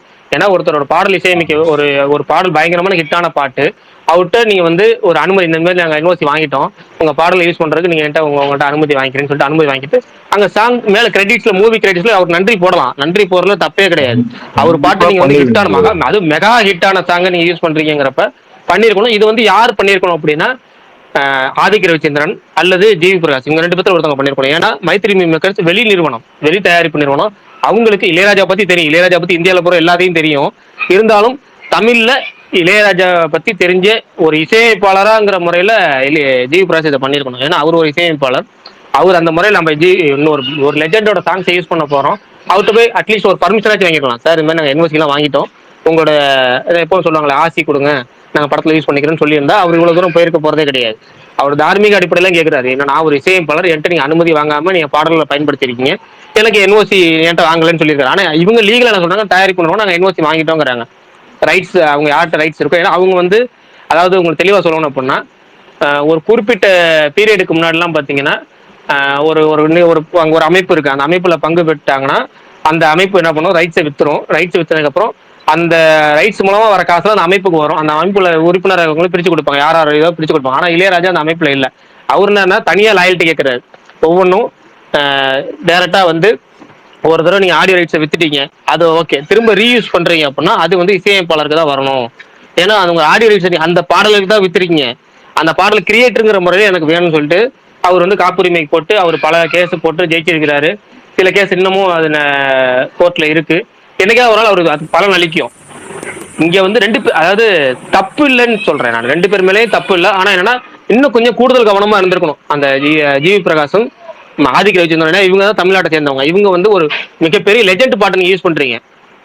அது எப்படி தகலகலவலன் பாட்டு, அடுத்து வந்து ஒத்தருவா பாட்டு, இதெல்லாம் வந்து தமிழ்நாடு ஒரு மூளை மிடுக்கெங்கும் ஹிட்டான போய் ரீச் ஆன சாங்கு. அப்ப நீங்க அந்த சாங்லாம் யூஸ் பண்ண போறீங்க அப்படின்னா கண்டிப்பா ஒரு பர்மிஷனாச்சும், அதாவது அட்லீஸ்ட் நான் அவர் கேட்கறது அனுமதி நீங்க என்கிட்ட சொல்லிட்டாச்சும் போயிருக்கலாமே அப்படிங்கறத அவர் கேட்கறாரு. அது கேட்கறது தப்பு கிடையாது. இவங்க வாங்காமலே தப்பு கிடையாது. கோர்ட்ல லீகலா அது செல்லாது கேஸ். ஆனா என்னன்னா வாங்கியிருக்கலாம், ஒரு முறையா பர்மிஷன் கேட்டிருக்கலாம், அவ்வளவுதான். அவரு ராஜா ஒரு பாட்டை இப்படிதான் வந்துட்டு அவங்க அப்பா பாட்டை யூஸ் பண்றதுக்காக லேபிள் உள்ள அந்த ஆடியோ அவங்கள்ட்ட பெர்மிஷன் வாங்காம யூஸ் பண்ண ட்ரை பண்ணாரு. பட் அது அப்படி பண்ண முடியாது, ஆடியோஸ் வந்து அவங்ககிட்ட தான் இருக்குங்கிற மாதிரி ஜட்ஜ்மெண்ட் வந்துச்சு. அவங்க அப்பாட்ட மாத்திரம் பெர்மிஷன் இல்லங்க, அதுதாங்க. அது என்னன்னா இப்ப இசையமைப்பாளருக்கும் மியூசிக் லேபிள் வச்சு நடத்துறாங்கல்ல, அவங்களுக்குமான சண்டையா போயிடுச்சு இது, ஓகேங்களா? ஆனா இளையராஜா பாட்டை இளையராஜாவோட பையனே யூஸ் பண்ண முடியாது, ஏன்னா இளையராஜா அனுமதி கொடுத்து யூஸ் பண்ண முடியாதுன்னு சொல்லிட்டு அவங்க அதை போட்டு ஒரு ஆர்டர் வாங்கினாங்க. அது ஒரு பக்கம் இருக்கு. இன்னொரு பக்கம் பாத்தீங்கன்னா இப்ப ரீசெண்டா வந்து உங்களுக்கு தேவா எல்லாம் தேவா வந்து ஆகா ஆகா ஆகா தேவா வந்து விட்டு கொடுக்குறாரு இல்லையா, இளையராஜா விட்டு கொடுக்கல அப்படின்னு சொல்லி பேசுறதும் இருக்கு. ஆனா பாத்தீங்கன்னா தேவா வந்து அவர் வந்து அந்த ஏற்கனவே சொன்ன ஒரு அமைப்பு, அந்த அமைப்புல பதிவு பண்ணி இருக்கிறாரு. அதனால அவர் பாடல்கள் எத்தனை தடவை ரீயூஸ் பண்ணாலும் அவருக்கான ஷேர் வந்துகிட்டே தான் இருக்கும். அந்த இத்தனை நீங்க எப்படின்னா கிட்டத்தட்ட எப்படின்னா எல்ஐசியில ஒருத்தவங்க சேர்த்து விட்றீங்கன்னு வச்சுக்கலாம். எல்ஐசியில சேர்த்து விட்டதுக்கு அப்புறம் நீங்க ஏஜென்டா இருந்தீங்கன்னா நீங்க ஒரு தடவை பணம் கட்டும்போது உங்களுக்கு கமிஷன் மட்டும் வரது இல்லாம அதுக்கப்புறம் நீங்க ஒவ்வொரு தடவை ஒவ்வொரு மாசம் டியூ கட்டும் போதும் ஒரு குறிப்பிட்ட பெர்சன்டேஜ் சொல்லி அந்த ஏஜென்ட்டுக்கு போயிட்டே இருக்கும். அது மாதிரி தேவாக்கு அந்த ஒவ்வொரு தடவை நீங்க யூஸ் பண்ண அவரோட அமௌண்ட் வந்துகிட்டே இருக்கும். ஆனா இளையராஜா அந்த அமைப்புல இல்ல. இப்ப உதாரணமா தேவாவோட ஒரு பாட்டு இருக்கு. என்ன பாட்டு? அந்த பாட்டுல மியூசிக் மிகப்பெரிய அவரோட வாழ்க்கையிலே உச்சாணி கொம்புவான மியூசிக் என்னன்னா சூப்பர் ஸ்டாருக்கு போற தீம் மியூசிக் தான். உங்களுக்கே தெரியும், அண்ணாமலை படத்துல வந்த தீம் மியூசிக். அண்ணாமலை மியூசிக் வரும்ல, அதை பயன்படுத்துறதுக்கு அவருக்கே அனுமதி இல்லைன்னு சொல்லிட்டு அந்த தர்பார் படத்துல வந்து ரீயூஸ் பண்ணதுக்கு வந்து அந்த மியூசிக் லேபிள் கேஸ் போட்டு அந்த ஆடியோ கடைசி வரைக்கும் அந்த சாங் விடவே முடியல. யூடியூப்ல சாங் விடவே முடியல. அந்த சாங் எவ்வளவு பெரிய ஹிட்டான சாங்கு. அது என்ன டிவில கூட ஃபைட் வரும்போது போடுவாங்களே, என்ன பாட்டு தாறுமாறா, இது என்ன டக்குன்னு உச்சரிப்பு வரலையே, கண்ணுல திமிரு சாங் தான். அவ்வளவுதான், அதேதான். அந்த கண்ணுல திமிரு சாங்க யூடியூப்ல அப்லோட் பண்ணவே விடல. ரொம்ப நாள் கேஸ் போய் படம் ரிலீஸ் எல்லாம் முடிஞ்சு இப்பதான் ரீசெண்ட் டைம்ல அப்லோட் பண்ணிருக்காங்க. அதை அதுவும் எவ்வளவு பல பஞ்சாயத்துலாம் அடைஞ்சு தெரியுமா. அதுக்கு தேவா ஒரு பாட்டு தானே, தேவா. ஆனா அவரு பார்க்க தேவாக்கே ரைட்ஸ் இல்லைன்ட்டாங்க. அதுல அந்த மியூசிக் டேபிள் வந்து கேஸ் போட்டு நடந்துச்சு. அது அவங்க ஜெயிச்சும் போயிட்டாங்க. அதனால என்னன்னா ரொம்ப சிக்கலாச்சு, அனைத்துக்குமே சிக்கலாச்சு. அந்த படத்துல பாடல்கள் அந்த படத்துல மட்டும் தான் யூஸ் பண்ணிக்கணும், நீங்க வந்து எந்த மீடியால அப்லோட் பண்ண முடியாதுன்ட்டாங்க. படத்துல யூஸ் பண்றதுக்கே அது ரொம்ப சிக்கலா போச்சு. அது இந்த நாள் பேசி வச்சு இப்போதைக்கு படத்துல அப்லோட் பண்ணிட்டோம், சீன் எடுத்துட்டோம், அது வேற காமிச்சிட்டோம், வேற வழி இல்லைன்னு சொல்லிட்டு அதை பண்ணாங்க. அது அவ்வளவு பெரிய சிக்கல் நடந்துச்சு. இது மாதிரி மியூசிக்ல வந்து ஏகப்பட்ட பிரச்சனை. இது வந்து சிம்பிளா ஒரு வரியில முடிக்கணும்னா கிரியேட்டருக்கும் பிசினஸ் மேனுக்கும் உள்ள பிரச்சனை. இதுல வந்து டோட்டலா வந்து நடிகருக்கும் இசையம் பழக்கமா பிரச்சனை, தயாரிப்பாளருக்கும் இசையம் பழக்க பிரச்சனையா மாத்துறாங்க. அது நிறைய பேர் பண்றாங்க. ரசிகர்களும் எப்படின்னா இது வந்து ரசிக மனப்பான்மை, இது அவங்க மேலேயும் தப்பு கிடையாது. எப்படின்னா வந்து தன்னுடைய ஆதர்ச நாயகனோட படம் வரும்போதா நீங்க வந்து எங்களை குறை சொல்லணும் அப்படிங்கிற மாதிரி வரும். இது யார் படத்துக்கு வந்தாலும் நடக்கும். பெரிய நடிகர் படத்துக்கு, எந்த நடிகர் படத்துக்கு வந்தாலும் அந்த ரசிகர்கள் வந்து திட்டத்தான் போறாங்க. ஆனா எல்லாம் மீறி போயிடுறத தப்பாப்படுது. நம்ம வந்து யாரை திட்டணும் இங்க அப்படிங்கிறது தெரியல. ரெண்டாவது இது திட்ட வேண்டிய பிரச்சனையே கிடையாது, அவங்க பாத்துக்குவாங்க. நீங்க நடுவில் திட்டி இருக்கீங்க, அவங்க லெஜெண்ட், அதெல்லாம் அவங்க பாத்துக்குவாங்க, ஒதுங்கிடணும். அது இங்க நிறைய பேர் பண்றது இல்லை, அவ்வளவுதான். இன்னொன்னு, இன்னைக்கு கங்கைமரன் பேசுறது கொஞ்சம் தப்பா தான் தோணுச்சு. இது ரைட்ஸ பத்தி நான் பேச வரல. ரைட்ஸ் வந்து தப்பா ரைட்டாங்கிறத பத்தி நான் பேச வரல. 7.5 கோடி சம்பளம் வாங்கிட்டு உனையால ஹிட் கொடுக்க முடியல அப்படின்றதெல்லாம் அவரு ஜிவிட்ட கொடுத்தீங்கன்னா அவர் பாட்டு போட்டு கொடுத்துருப்பாரு. இது வந்து டைரக்டரோட விஷயம். டைரக்டர் எனக்கு இந்த இடத்துல இப்படி ஒரு பாட்டு வேணும்னு கேட்கிறாரு, இந்த பாட்டை யூஸ் பண்ண நான் ரைட்ஸ் வாங்கிட்டு வந்திருக்கேன்னு சொல்றாரு. அதை அவர் பண்றாரு. நீ 7.5 கோடி கொடுத்து ஹிட் கொடுக்க முடியலன்னா இப்ப வந்துட்டு நம்ம இவர் இருக்காரு, டைரக்டர் கங்கைமரன் சாரோட பையன் இருக்காரு. எல்லா படமும் இங்கிலீஷ் படத்துல இருந்து மங்காத்தால இருந்து எல்லா படமும் கடைசியா வந்து கோட்டு கூட ராஜதுரையோட இதுதானே. அப்ப நீ உன்னையால ஹிட் கொடுக்க முடியலன்னு சொல்ல முடியுமா? நீ ரைட்ஸ் அவங்க ஆசை இப்ராஹிம் ராவுத்தருக்கு அவங்களுக்கு காசு கொடுத்தாங்களா? ஆசை இப்ராஹிம் ராவுத்தர் தானே ப்ரொடியூஸ் பண்ணாரு, இல்ல விஜயகாந்த் சார் தானே ப்ரொடியூஸ் பண்ணாரு. அந்த ஸ்டோரி வந்து அவங்களோட தான். ஸ்டோரி வந்து எஸ்ஏசியோடது, அது ஓகே. பட் வந்து அவங்களுக்கு நீங்க ரைட்ஸ் கொடுத்தீங்கன்னா நீங்க என்ன 7.5 கோடி அப்படின்னு சொல்லும் போது அதே ஜிவி நாளைக்கு சொல்லலாம்ல, உங்க பையனால எல்லா படமும் இங்கிலீஷ் படத்தோட, நான் அஜித் சார் படத்தையும் தான் சொல்றேன், எல்லா படத்துமே வந்து இங்கிலீஷ் படத்தோட தழுவல்னு அவளே ஒத்துக்கிறாரு. கோட்டு படத்துக்காக நிறைய படத்தை பார்த்தேன், ஆனா ராஜதுரையை பார்க்கல, கடைசியில வந்தோடனே ராஜதுரைன்னாங்க அப்படின்னு சொல்லி சொன்னாரு. அதுவே என்னால ஒத்துக்க முடியாது. ஏன்னா எஸ்ஏசி சார் படத்தை கண்டிப்பா விஜய் சார் பார்த்திருப்பாரு. கதை நீங்க சொல்லும் போதே இது எங்க அப்பா கதைங்க அப்படின்னு சொல்லியிருப்பாரு. அது அப்பயே போய் பார்த்திருப்பாரு. சோ இது இப்படி வந்து நீ 7.5 கோடின்னு அவர் பேசுனது தப்பு சார். அவர் ரொம்ப எமோஷன் ஆகி ரொம்ப பேசினாரு. அப்படி ஒரு உங்களோட சக மியூசிக் டைரக்டர் நீங்க வந்து இவ்வளவு இன்சல்ட் பண்ணி பேசக்கூடாது.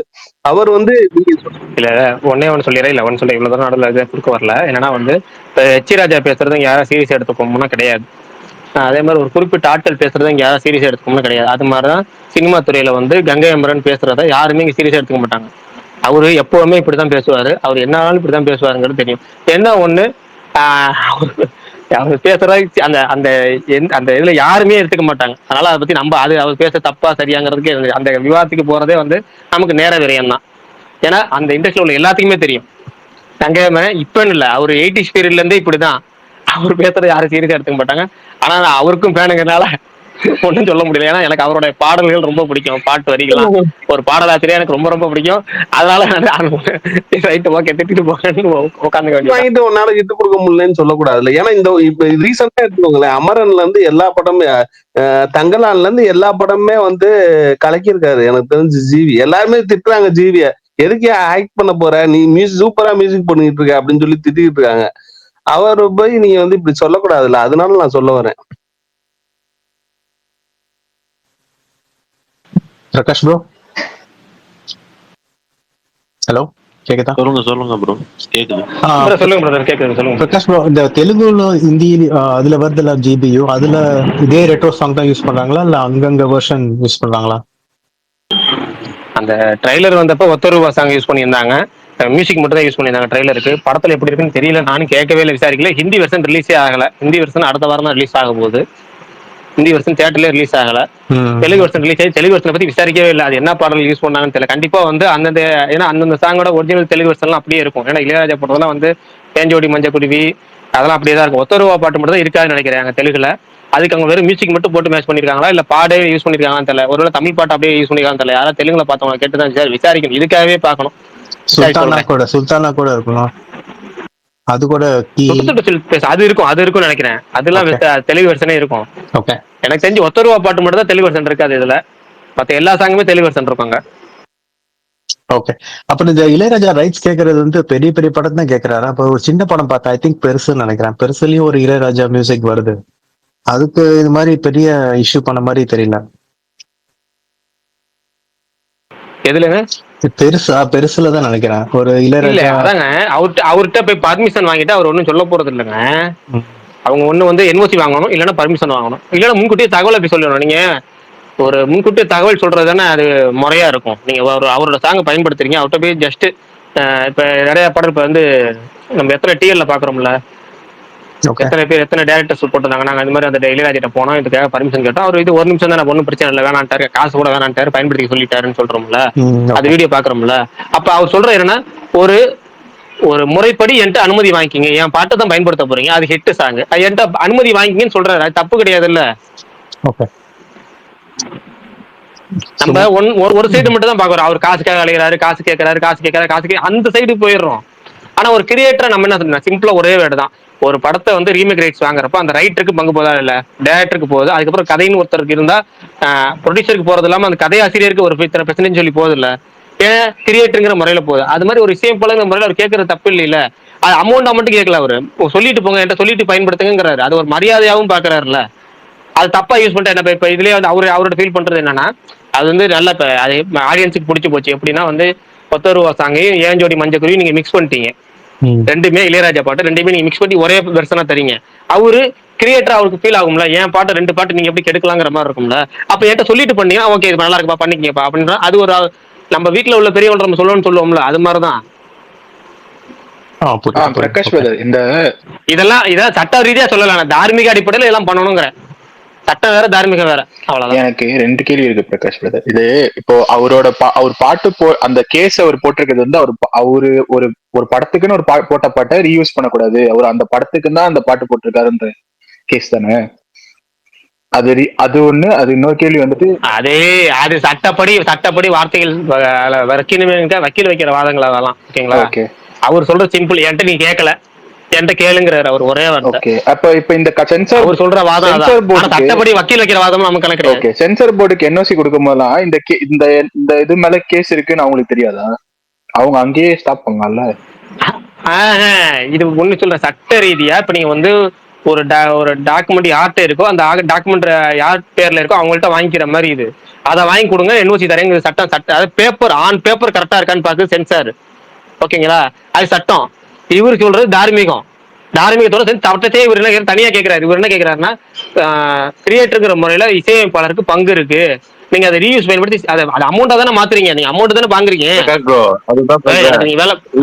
தார்மீகம்ன்றது நீங்க வந்து பழைய எதனா ஒரு இது வந்து கதை சொல்லி அதை லிங்க் பண்ணீங்கன்னா எல்லாருக்கும் ஈஸியா புரியும். இல்ல ஒண்ணும் இல்ல, வேணாம் எல்லாத்துக்கும் புரிஞ்சிருச்சு. புரியாம இருந்தாதான் கஷ்டம், எல்லாத்துக்கும் புரிஞ்சிருச்சு. நான் சொல்றேன், 10 வருஷத்துக்கு முன்னாடி ஒருத்தர் வீடு கட்டி ஒருத்தர் வாங்கியிருக்காரு. இப்ப வந்து அந்த செகண்ட் ஹேண்ட் வீட்டை வந்து இன்னொருத்தர் போய் வாங்க போறாரு. யார்கிட்ட காசு கொடுத்து வாங்குவீங்க? அந்த வீட்டுல தங்கியிருந்த ஆளுகிட்ட தான், யாரோட வீடோ அவர்கிட்ட கொடுத்துதான் வாங்குவோம். ஆனா இந்த வீடு கட்டின கொத்தனாரு காசு கேட்கிறாரு, புரியுதா? அதான் தார்மீகம். கொத்தனார்ட்டே நீங்க பெர்மிஷன் வாங்கிட்டு இது தப்புங்க. இது வேற உதாரணம் தவறா போகுது. இல்ல பிரகாசனா, இப்போ அவர் கேக்குறது பாத்தீங்கன்னா, இப்போ ஓகே ஒரு சாங்குக்கு இசையமைச்சிட்டாரு, ஆனா அதுக்கும் சேர்த்து தானே ஃபர்ஸ்டே தயாரிப்பாளர் இவருக்கு வந்து ஒரு குறிப்பிட்ட சம்பளம் கொடுத்திருப்பாரு. இல்ல ஒரு சில படங்கள் சம்பளம் வாங்காமையும் பண்ணிருக்காருங்க, அததாங்க சொல்ல வராங்க.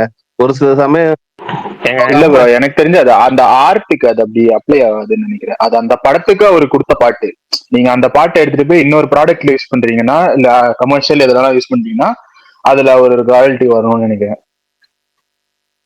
அந்த படத்தை நீங்க டிவில படும் போது ஒரு ராயல்ட்டி கேட்க மாட்டாங்க. பாட்டை எதுக்கு நீங்க இல்ல அவர் பாட்டு நீங்க எதுக்கு ரீயூஸ் பண்றீங்க? ஏன்னா அந்த பாட்டுல இட்டு அது இப்ப போட்டாலுமே வந்து எல்லாருமே வந்து என்ஜாய் பண்றாங்க, கை தட்டுறாங்க. அப்ப அந்த ஒரிஜினல் கிரியேட்டருக்குன்னு வந்து ஒரு பிரகாஷ் சொன்ன மாதிரி நம்மளுக்குள்ள ஒண்ணு இருக்கும்ல, இந்த ஒரிஜினலா இது கிரியேட் பண்ணவன் எப்பேற்பட்ட ஒரு கிரியேட்டர்ப்பா அப்படின்னு சொல்லிட்டு நம்ம வந்து இப்ப காப்பி அடிச்சா நம்ம சொல்றோம்ல, இவர் வந்து இந்த படத்துல இருந்து காப்பி எடுக்கிறாரு, இந்த படத்துல இருந்து காப்பி எடுக்கிறாருன்னு சொல்லிட்டு சோசியல் மீடியால வந்து எல்லா டைரக்டரையும் போட்டு நம்ம வந்து நிறைய ட்ரோல் பண்றோம்ல. அதே வந்து ஒரு டைரக்டர் வந்து இந்த படத்துல இருந்து எடுத்த இன்ஸ்பயர்டு ஃப்ரம் அப்படின்னு போட்டா அவரை பாராட்டுறோம்ல, அதை தான் இங்க எதிர்பார்க்கறாங்க எல்லாருமே.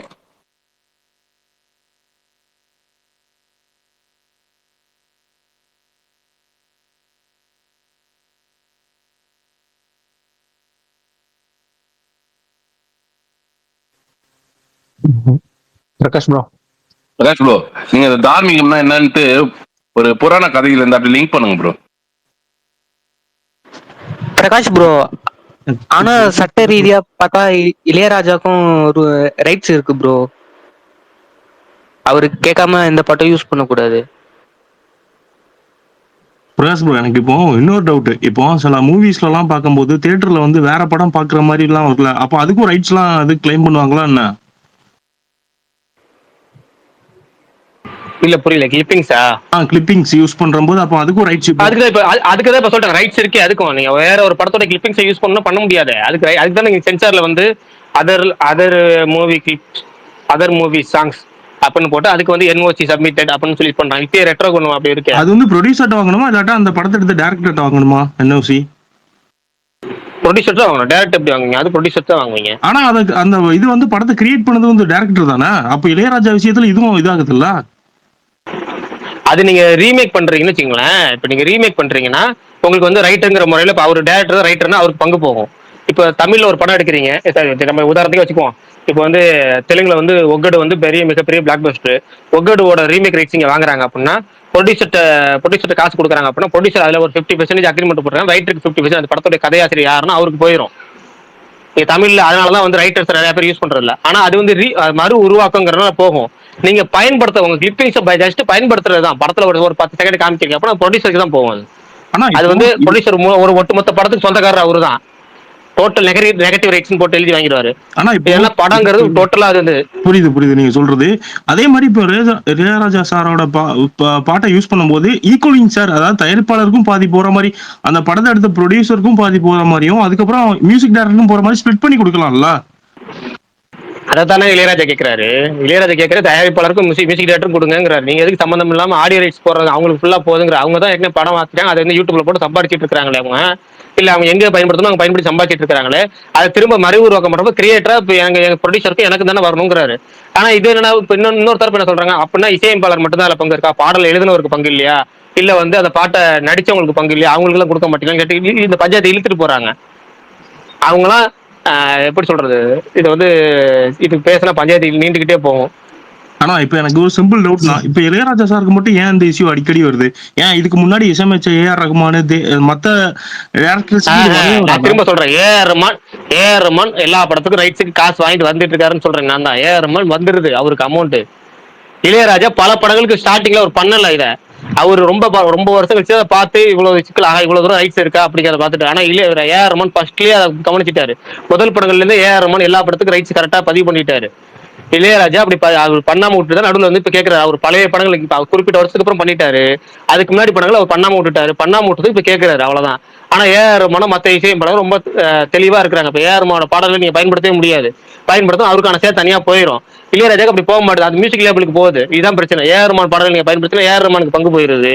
ஆனா இளையராஜா பாடல்களை பயன்படுத்தி இளையராஜாக்கு பங்கு போகாம கேரக்டர் ரைட்ஸ் இருக்கும் அந்த மியூசிக் லேபிள் ஓனர்ஸுக்கு போயிருது. இதுதான் பிரச்சனை. இது என்னன்னா மியூசிக் லேபிள் அவங்க வாங்குறது சும்மா வாங்கல, ஒரு பாடலுக்கு 15 லட்சம் 20 லட்சம் கேட்கறாரு. அதுக்குதான் தேவா வந்து ஸ்டேட்மெண்ட் கொடுத்திருக்காரு, என் பாடலை பயன்படுத்திக்கோங்கன்னு. ஷேர் போயிடும். ஆமா, நீங்க பயன்படுத்த ஷேர் போயிடும் அவருக்கு. ஆனா என்னன்னா இப்ப இது என்னன்னா ஒரு அந்த மியூசிக் லேபிள் நிறுவனம் வந்து 12 லட்சம் 15 லட்சம் 5 லட்சம் இப்படி ஒரு பாடலுக்கு ரைட்ஸுக்கு யூஸ் பண்றாங்க, வாங்குறாங்க. சில பாடல் பெரிய ஹிட்டான பெரிய நடிகர் படம் கேட்டா 50 லட்சம் வரைக்கும் கூட கேட்கறாங்க.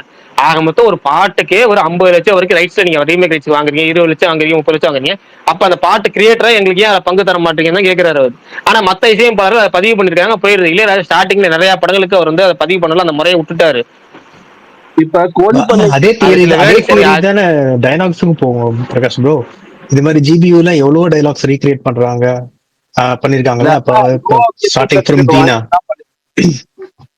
அதாவது தீனால இருந்து இது வந்து மியூசிக் மட்டும் தான் ப்ரோ இந்த மாதிரி ரூல்ஸ் இருக்கு. அது இளையராஜா மியூசிக் போடுறதுக்கு முன்னாடியே அந்த மாதிரி தான் ரூல்ஸ் இருக்கு. அதனாலதான் இவ்வளவு பிரச்சனை. ஒண்ணு இல்ல, கோழி பண்ணை செல்லைத்துறையில வந்து ஏதோ ஒரு ஏஆர் ரஹ்மான் பாட்டை தான் ஃபர்ஸ்ட் யூஸ் பண்ற மாதிரி இருந்துச்சான். அதுக்கு எத்தனையோ லட்சம், அதுக்கு அவ்வளவு கொடுக்க முடியாதுன்னு சொல்லித்தான் வேற ஒரு பாட்டை அவர் யூஸ் பண்ணாரு. எல்லா இசையமைப்பாளரும் என்ன பாட்டு ஏதோ முஸ்தபா சம்திங். இப்ப ரீசெண்டா இவர் கோழிப்பண்ணை செல்லத்துறை அந்த இன்டர்வியூ பார்த்தேன் நான். அவர் பேர் என்னது, அந்த டைரக்டரோட அவர் சீனராம் சாமி பேட்டி கொடுத்தாருங்க. அந்த படத்துல வந்து பார்த்து பார்த்து கண்கள் பூத்திருந்தேன் நீ வருவா என்னன்னு அந்த பாட்டு இருங்க, அந்த பாட்டு ஃபுல்லா ஓடும் படத்துல. 5 நிமிஷம் பாட்டு 5 நிமிஷமும் ஓடும்.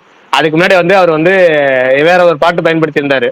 அது அந்த அந்த இதுக்கு பொருத்தமா ஒரு சாங் பயன்படுத்தினார். அது எப்படின்னு உங்களுக்கு தெரியும், சீன் தெரியும் உங்களுக்கு. சீன் சொல்லணுமா விளக்கம்? உங்களுக்கு தான் படம் பார்த்தீங்களா சேர்ந்து, அப்புறம் தெரிய சொல்ல வேணாமா? அந்த சீன் அப்படிப்பட்ட சீனுக்கு பொருத்தமான ஒரு சாங் ரெடி பண்ணி இருந்தாரு. அதை கேட்டதுக்கு லட்சக்கணக்கில் பணம் கேட்டாங்க, அதை பயன்படுத்த முடியாதுன்னு சொல்லிட்டு அவர் ஃப்ரீயா கிடைச்சி இந்த பாட்டை பயன்படுத்திக்கிட்டாரு, அவ்வளவுதான். அவர் சம்பளத்துக்கு ஈக்குவலான காசு ஏஆர் ரஹ்மான் கொடுக்கணும் அந்த பாட்டுக்கு. நான் இப்ப சொல்றேன், இளையராஜா சாருக்கு காசு கொடுக்கணும் கண்டிப்பா. ஆனா இவங்க வந்து இது வந்து அவரு அந்த லேபிள் இருந்து தான் வாங்கணுமே தவிர இவங்க எப்படி கொடுப்பாங்கன்னு எனக்கு தெரியல. இவங்க எத்தனை பேருக்கு இவங்க காசு கொடுப்பாங்க பாட்டு எழுதுறவங்க? அவரோட ரைட்ஸ் அவர் தான் வாதாடி ஜெயிச்சு அந்த லேபிள்ல இருந்து வாங்கணும். இந்த ப்ரொடியூசர்ஸ் வந்து கரெக்டா கொடுக்க வேண்டிய ஆளுக்கு கொடுத்துருக்காங்க. யாருக்கு கரெக்டா போகணுங்கிறது இவங்களுக்கே கன்ஃபியூஷன். அதுதான் பிரச்சனை. இந்த மாதிரி மியூசிக் திட்டம் போது மாட்டிக்கிட்டாங்க. ஆனா சில பேர் மத்தவங்க கிரியேட் பண்ண படத்தையே ஆட்டையை போட்டு மறுபடியும் இன்ஸ்பிரேஷன் எடுத்துடுறாங்க. அவங்கள யாருமே அவங்க சட்டத்தின் வழியா தப்பிச்சிடுறாங்க.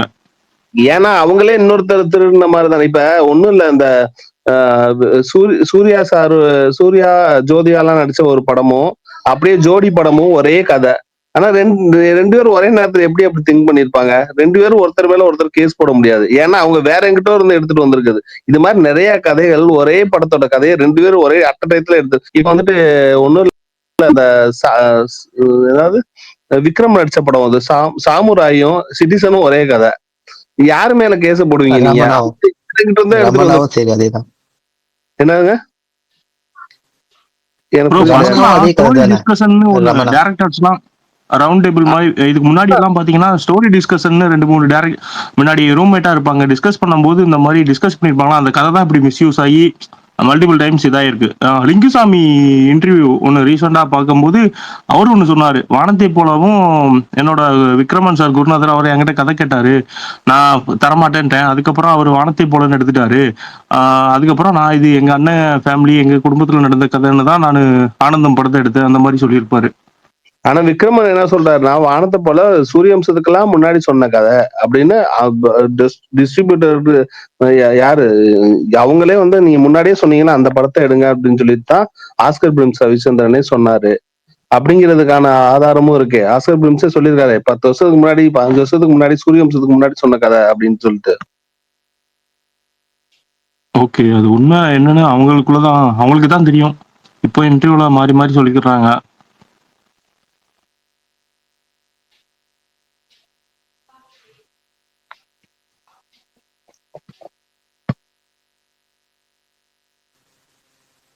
பிரகாஷ் ப்ரோ இன்னும் ஒரு இது கொஸ்டின். இந்த ரெட்ரோல இந்த டைலாக் யூஸ் பண்றாங்கல்ல, டைலாக் அதான் ஏன்னா இந்த ஸ்லாங் அது ஒர்க் அவுட் ஆகும்னு நினைக்கிறீங்களா? அது அது என்ன எந்த தூத்துக்குடி ஸ்லாங் அது? நான் வந்து முதல்ல டீசர் ஃபர்ஸ்ட் வந்துச்சுல டீசர், அந்த டீசரை பார்த்துட்டு ஸ்ரீலங்கன் தமிழ் போல இருக்கு அப்படின்னு நினைச்சு பயந்துட்டேன். அதுக்கப்புறம் நிறைய நண்பர்கள் இல்ல தூத்துக்குடி ஸ்லாங் அப்படின்னாங்க. எனக்கு கார்த்தி சிவராஜ் படம்னாலே ஸ்ரீலங்கன் ஏதாவது உள்ள இழுத்து விட்டுருவாருன்னு பயம் இருந்துச்சு. இப்போ ரீசெண்டா 2-3 நாள் அந்த தெலுங்கு சைடு பேஜஸ்லாம் என்ன சொல்லிட்டு இருக்காங்க, படம் வந்த அப்புறம் கான்ட்ரவர்சி ஆகும்னு சொல்லி நேற்று வந்து இந்த ஆகாஷ் பாணியா ஏதோ ஒரு பேஜ் இருக்குல்ல தெலுங்குல, அவங்க சொல்லியிருந்தாங்க இது மாதிரி ஸ்ரீலங்கன் இஷ்யூ ஏதாவது படத்துல பேசியிருக்கிறாங்கன்னாங்க. எனக்கு அதை நினைச்சுதான் ஒரு சின்ன பயம் இருக்கு. தெரியல என்ன ஆக போதோ. ஸ்லாங் வெயிட் பண்ணுவோம், ஃபுல்லா பாசிட்டிவ் வைப்ல வெயிட் பண்ணுவோம். இல்லங்க ஸ்லாங் எல்லாம் ஒரு மேட்டர் கிடையாதுங்க. படம் கதையும் திரைக்கதையும் நல்லா இருந்தா ஸ்லாங் எல்லாம் எப்படிப்பட்ட ஸ்லாங்கா இருந்தாலும் மக்கள் அக்செப்ட் பண்ணிக்குவாங்க. இல்ல தங்கலாம் ஏதாவது பிரச்சனை வந்துச்சுன்னா ஸ்லாங்லயும் பிரச்சனை இருக்குங்க, ஸ்லாங்லயும் பிரச்சனை இருக்குங்க. பிரச்சனை படம் புரியலன்னா நமக்கு வசனம் புரியலன்னா சிக்கலா இருக்குங்க. மாற்றான் செகண்ட் ஹாஃப் இப்படித்தான் ஆச்சு. சூப்பரா போய்கிட்டு இருக்கும். டிரான்ஸ்லேட் பண்ண போறேன்ட்டு காஜல் அகர்வால் உள்ள வந்து ஒரு மாதிரியா போயிடும்.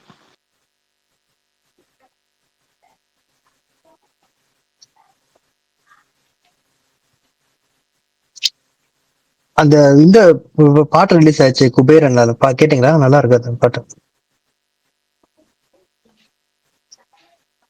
நேத்தே அதை பத்தி பேசிட்டு நினைக்கிறேன். போய்வா நண்பா தானே. ஆமா ஆமா சூப்பரா இருந்துச்சு. கேட்கல.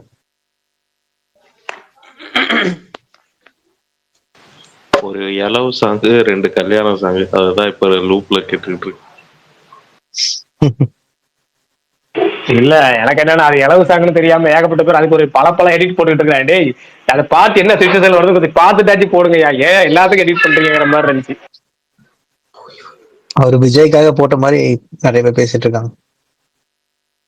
நிறைய பேர் இல்ல 2 பேர்.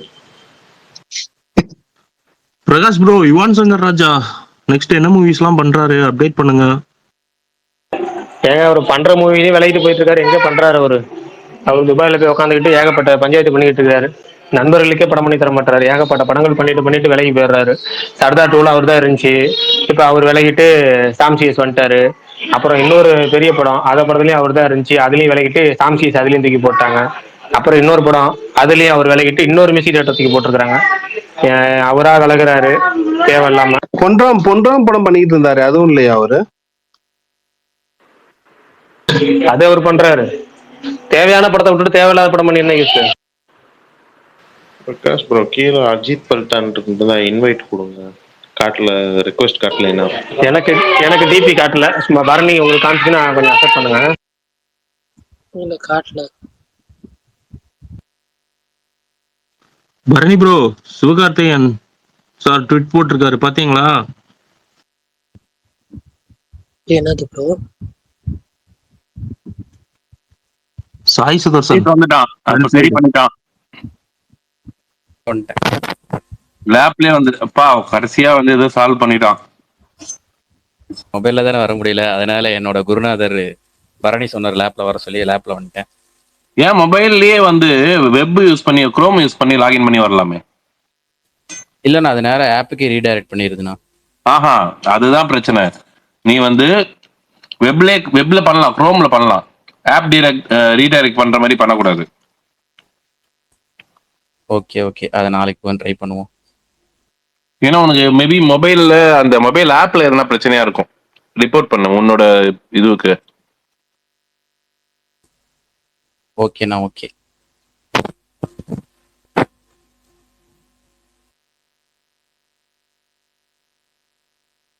என்னண்ணா நேத்து பண்ண சம்பவத்துக்கு இன்னைக்கு ticket யாருமே வாங்கல போல. ஜெயிச்ச குஷியில இருக்க. ஆமா ஆமா. அடிக்கலாம்பா, ஆனா இவ்வளோ அடி அடிச்சு அனுப்ப கூடாது. கொஞ்சம் அடிச்சு அனுப்பியிருக்கலாம். இல்ல ப்ரோ, அடிக்க வேணாம் தான் பாத்துட்டு இருந்தோம். ஆனா அந்த ஃபர்ஸ்ட் மேட்ச்ல எல்லாட்டையும் தோக்குற எங்ககிட்ட எப்பறம் நீங்க தோத்தீங்கன்னு சொல்லி கொஞ்சம் அசிங்கப்படுத்துறாங்களா, அதான் சேஃப்டி வச்சு அனுப்பிச்சு விட்டாச்சு. நான் ரொம்ப ரொம்ப இது நேத்து இந்த சீசன் அவ்வளவுதான், க்ளோஸ் பண்ணி அனுப்பிச்சாச்சு.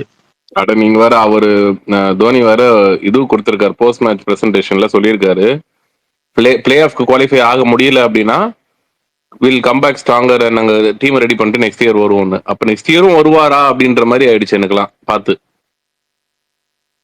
இன்னைக்கு காலையில் நியூஸ் பாத்தீங்களா? எப்பவுமே குயிக்கா சேல்ஸ் ஆகிற டிக்கெட் இன்னைக்கு 2 ஹவர்ஸ்க்கு மேல தாண்டி சேல்ஸ் ஆகிக்கிட்டு இருந்துச்சான். இல்ல நானே பார்த்தேன். நானே ஒரு 12 மணிக்கு வந்து ஜஸ்ட் சும்மா டிஸ்ட்ரிக்ட் ஆப்ல கிளிக் பண்ணி பார்த்தா எப்பவுமே அன்சோல்டுன்னு காட்டும். எல்லாரும் போட்டிருக்காங்க, நிறைய பேர் ட்வீட் போட்டிருந்தாங்கன்னு சொல்லிட்டு சும்மா நம்ம போய் பார்க்கலாம் உண்மையான்னு பார்த்தா உண்மையாவே வந்து ஓப்பன்ல தான் இருந்தது. நிறைய ஸ்டாண்ட் ஓப்பன்ல தான் இருந்தது. அதே மாதிரி லட்சக்கணக்கில் கியூ இருந்தது வந்து பாத்தீங்கன்னா வெறும் 50,000 20,000 அதுதான் நிறைய குறைஞ்சிருச்சு, ஈஸியாவும் கிடைச்சிருச்சு நிறைய பேருக்கு. ஆமா, ஏன்னா இப்போ நாளைக்கு மேட்ச் நீங்க டிஸ்ட்ரிக்ட் ஆப்ல போய் பாருங்க, உங்களால டிக்கெட் புக் பண்ண முடியும். பட் ஆனா வந்து சென்னை மேட்ச்னா மட்டும் ஸ்கேம் நடக்குது. அது பெரிய ஸ்கேம் பண்ணி அது இப்பதான் வந்து ஆடியன்ஸே வந்து ரியலைஸ் பண்றாங்க. ஓகே, இது வந்து இது கிடையாது. பட் என்னதான் இருந்தாலுமே இப்ப திரும்பியும் வந்து தோனி வந்து அடுத்த சீசன் ஆடுறேன் அப்படின்னு சொன்னா திரும்பியும் டிக்கெட்டோட டிமாண்ட் வந்து இன்க்ரீஸ் ஆயிடும். அது அது ஏன் புரிஞ்சுக்க மாட்டாங்க அப்படின்னு தெரியல. மேபி அவர் பார்க்க எல்லாரும் ஆசையா இருக்காங்க. எல்லாமே ஃபைன் தான் ப்ரோ.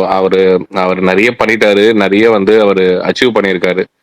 பட் ஒரு ஸ்டேஜுக்கு மேல வந்துட்டு யங்ஸ்டருக்கு வந்து கண்டிப்பா வந்து இப்போ நேத்து வந்து ஒரு ஆயுஷ் மாத்திரையை வந்து ஓப்பனிங் வந்து இறக்குனாங்க. இது முன்னாடியே வந்து பண்ணிருக்கலாமே. ஏன் நம்ம எல்லாரும் சொல்லுவோம், நம்ம இவரு கைக்வாட் மேல வந்து பழிய போடலாம், என் கைக்வாட் தான் வந்து கேப்டன் கைக்வாட் பண்ணலன்னு. ஆனா எல்லாருக்குமே தெரியும் ஒரு சீனியர் பிளேயர்னு தாண்டி இவரோட இன்ஸ்ட்ரக்ஷன் தான் வந்து அங்க வந்து ஃபாலோ பண்ணுவாங்க. மோஸ்ட் ஆஃப் த டைம் வந்து இவர் தான் வந்து அங்க கண்ட்ரோல்ல இருக்காரு. அப்படி இருக்கும்போது வந்து ஆயுஷ் மாத்திரை இவர் சஜஸ்ட் கூட பண்ணிருக்கலாம், இவரை ட்ரை பண்ணலாம் அப்படின்ட்டு. அந்த பையனுக்கு வந்து சான்ஸ் கிடைக்கல. ஏன் ஓப்பனிங் ஆடுற ஆயுஷ் மாத்திரை இப்பதானே சைன் பண்ணாங்க, ருத்ராஜுக்கு இன்ஜுரி ஆனதுக்கு அப்புறம் சைன் பண்ணாங்க. ஆயுஷ் மாத்திரையை வந்து இப்பதான் சைன் பண்ணாங்க. ருத்ராஜ் அது ஃபர்ஸ்ட் தோனி கேப்டன் ஃபர்ஸ்ட் மேட்ச்ல இறக்கி இருக்கலாம், அப்போ அது பண்ணல. இன்னொன்னு ரஷீத்னு ஒரு பையன் வந்து 2 வருஷமா 3 வருஷமா வந்து பெஞ்ச்ல இருந்திருக்கான். அவனுக்கு வந்து ஒரு சான்ஸ் கொடுத்து வந்து அவனை வந்து ஆட வச்சிருக்கலாம். இதெல்லாமே வந்து சென்னை வந்து ஒரு யங்ஸ்டருக்கு நிறைய பேருக்கு வந்து ப்ரொமோட் பண்ணி நிறைய பேரை வந்து அவங்க ஆட வைக்கணும். அது வெறும் பர்டிகுலர் பர்சன் மேல மட்டும் தப்புன்னு சொல்ல முடியாது. ஒரு என்டையர் மேனேஜ்மெண்ட்டே வந்து அதே ஃபாலோ பண்றாங்க. எனக்கு அது கூட இல்ல, நான் லாஸ்ட் மேட்ச் வின் பண்ணி கொடுத்தது AK-47 நம்ம அன்சுல் கம்போஜ், அவனை மறுபடியும் டிராப் பண்ணிட்டாங்க. அதுவும் மும்பை பிச்சில் தான் கடைசி. அது கரெக்ட், மும்பை அதுவும் அவனை டிராப் பண்ணிட்டு இம்பாக்ட் பிளேயரா வந்துட்டு அஸ்வினை கொண்டு வந்ததுதான் பெரிய பெரிய பேட் மூவ் அது ப்ரோ. இத்தனைக்கும் AK-47 வந்து ஹோம் கிரவுண்டு. கரெக்ட், ஹோம் கிரவுண்ட்ல தான் ஆயுஷ் மாத்திரை அடிச்சான். ஹோம் கிரவுண்ட்ல தான் ஆயுஷ் மாத்திரை வந்துட்டு நல்லா அடிச்சான், அவங்களுக்கு தெரியும். ஸோ அப்படி இருக்கும்போது வந்து அவனை தான் இறக்கி இருக்கணும். அது எல்லாருமே வந்துட்டு அவனை கொண்டு வரல, ஏன் வந்து ஏகேவை எதுவும் பண்ணல, அவனை வந்து டீமுக்கு கொண்டு வரல அப்படின்னு வந்து எல்லாருமே வந்து இது பண்ணாங்க. மோர் ஓவர் வந்து அவங்களோட பேட்டிங் அப்ரோச்சே பார்த்தீங்கன்னா, இப்போ ஜடேஜா வந்து 34 பால்ல 50 பண்ணதெல்லாம் வந்துட்டு அதுக்கு பேட் வந்து அவர் பண்றது எல்லாமே வந்து எனக்கு புரியல. எனக்கு ஒரு பிக் ஹிட்டர், ஜடேஜா வந்து ஒரு பெரிய பிக் ஹிட்டர், நிறைய மேட்ச் வந்துட்டு சென்னைக்கு வின் பண்ணி கொடுத்துருக்க ஒரு பிளேயரு. இது பேட்டிங் கிளியர் பேட்டிங் ட்ராக் 175 பத்தாதுன்னு கிளியரா அவங்க ஆடுற பிளேயர்ஸ்க்கே தெரியும். விக்கெட் அவ்வளவு விக்கெட் கையில இருக்குன்னா அப்போ வந்து ஆக்சிலரேட் கரெக்டான டைம்ல பண்ணி லாஸ்ட் 2 ஓவர்ல பண்ணி வந்து ஸ்ட்ரைக் ரேட்டை இம்ப்ரூவ் பண்ணி 150 எல்லாம் வந்து பத்தல அந்த அந்த இதுக்கு ஒரு 190 200 போஸ்ட் பண்ணிருக்கணும். அப்ப அவ முன்னாடியே ஆக்சிலரேட் பண்ணிருக்கணும். இதெல்லாமே நிறைய நிறைய ஃபிளா இருக்கு, சொல்லணும்னா வந்து சொல்லிட்டே போலாம். பட் ஸ்டில் வந்து இல்லண்ணா நம்ம கிட்ட பவர் ஹிட்டர் கிடையாதுண்ணா, பவர் ஹிட்டர் யாரும் நம்ம கிட்ட கிடையாது. இல்ல அதுதான் சொல்றேன், ஆக்ஷன்லயே வந்து அவங்க நல்லா வந்து எடுத்திருக்கணும். இது ஒரு மெகா ஆக்ஷன், இது வந்து சின்ன இதுவா இருந்தாலும் பரவாயில்ல, ஒரு மெகா ஆக்ஷன் இருக்கும்போது அப்போ வந்து ஓகே இந்த பிளேயர் எல்லா டீமுமே நீங்க நான் எல்லாம் பார்த்தா தெரியும் 6 ஹிட்டிங் கேப்பபிலிட்டி வந்து எல்லா டீம் கிட்டுமே இருக்கு. ஆனா நம்ம இப்ப சென்னைன்னு வந்து வரும்போது மட்டும் இப்போ ஆயுஷ் மாத்திரை இப்ப 6 ஹிட்டிங் கேப்பபிலிட்டி இப்ப இருக்கு பார்த்துட்டோம். அது விட்டா வந்து டூபே மட்டும் தான் 6 ஹிட்டிங் அதிகமா வந்து பண்ற ஒரு பிளேயரு. அப்போ மோஸ்ட் ஆஃப் த டைம் ஃபார்ம்லயும் இல்லாம இருந்திருக்காரு இந்த சீசன்ல. தோனிக்கு 6 தோனிக்கு இருக்கு, பட் ஆனா தோனி வந்து ஸ்ட்ரைக்ல வர்றது எந்த டைம்லன்னு பார்க்கணும். அது சேம் டைம் வந்துட்டு ஜடேஜாக்கு இருக்கு, பட் ஆனா வந்துட்டு அவருமே ஜடேஜாவுமே வந்து ஒரு பெரிய ஃபார்ம்ல இல்லைன்னு சொல்ல முடியும், சொல்லலாம். ஓப்பனிங்ல ஆடுறவங்களுக்கு அந்த மிடில் ஆர்டர் ஆடுறவங்களுக்கு எல்லாருக்குமே 6 ஹிட்டிங் இதுவும் இருக்கணும். அது அது கரெக்டான டைம்ல கரெக்டான ஆக்ஷன் பிக் பண்ணி எடுத்திருந்தாங்க அப்படின்னா டீம் வந்து பெரிய ஸ்ட்ராங்கா இருந்திருக்கும். இப்போ ஒரு பாயிண்ட்ல எல்லாம் வந்து அம்பாத்தி ரைடுலாம் ஆடும்போது அம்பாத்தி ரைடுக்கு செம்மையான ஒரு பவர் இருக்கும். இப்போ விஜய் சங்கர் வச்சு ஆடுறாங்களே, அம்பாத்தி ரைடுக்குலாம் வந்து நல்ல ஒரு 6 ஹிட்டிங் கேப்பபிலிட்டி இருக்கு, நல்லாவே ஆடுற ஒரு பிளேயர். அந்த மாதிரி ஒரு பிளேயர்லாம் டீம்ல வச்சு அவங்க வின் பண்ணிருக்காங்க. அப்பனா வந்து அதுக்கு அதே மாதிரி ஒரு அப்போ ஒரு பாயிண்ட்ல சென்னை ஆடும்போது ரெய்னாலாம் வந்து எவ்வளவு பெரிய ஒரு டைமிங்கும் இருக்கும், அதே சேம் டைம் பவரும் இருக்கும் ரெய்னாக்கு. அந்த மாதிரி பிளேயர்லாம் வந்து டீம்ல வச்சு ஆடின டீம் அது. ஐடன்ல இருந்து ரெய்னால இருந்து எல்லாருமே வந்து ஒரு ஒரு பிளேயரை வச்சு ஆடின ஒரு டீம். இப்ப பவரே இல்லாத வந்து ஒரு மிடில் ஆர்டரை வச்சு அவங்க வந்து ஆடுறாங்க அப்படிங்கும் போது வந்து அது அது பவர் இருந்தாலும் அது கரெக்டான டைம்ல ஆக்சிலரேட் பண்ண மாட்டாங்க. ப்ரோ நெக்ஸ்ட் மேட்ச் சென்னையில டெவல் பிராவிஸ் சான்ஸ் இருக்கு மிடில் ஆர்டர்ல. ப்ரோ ஓப்பனிங் தான் இருக்குவாங்க ப்ரோ. சான்ஸ் இருக்கா பிளே ஆஃப்க்கு? I don't think right.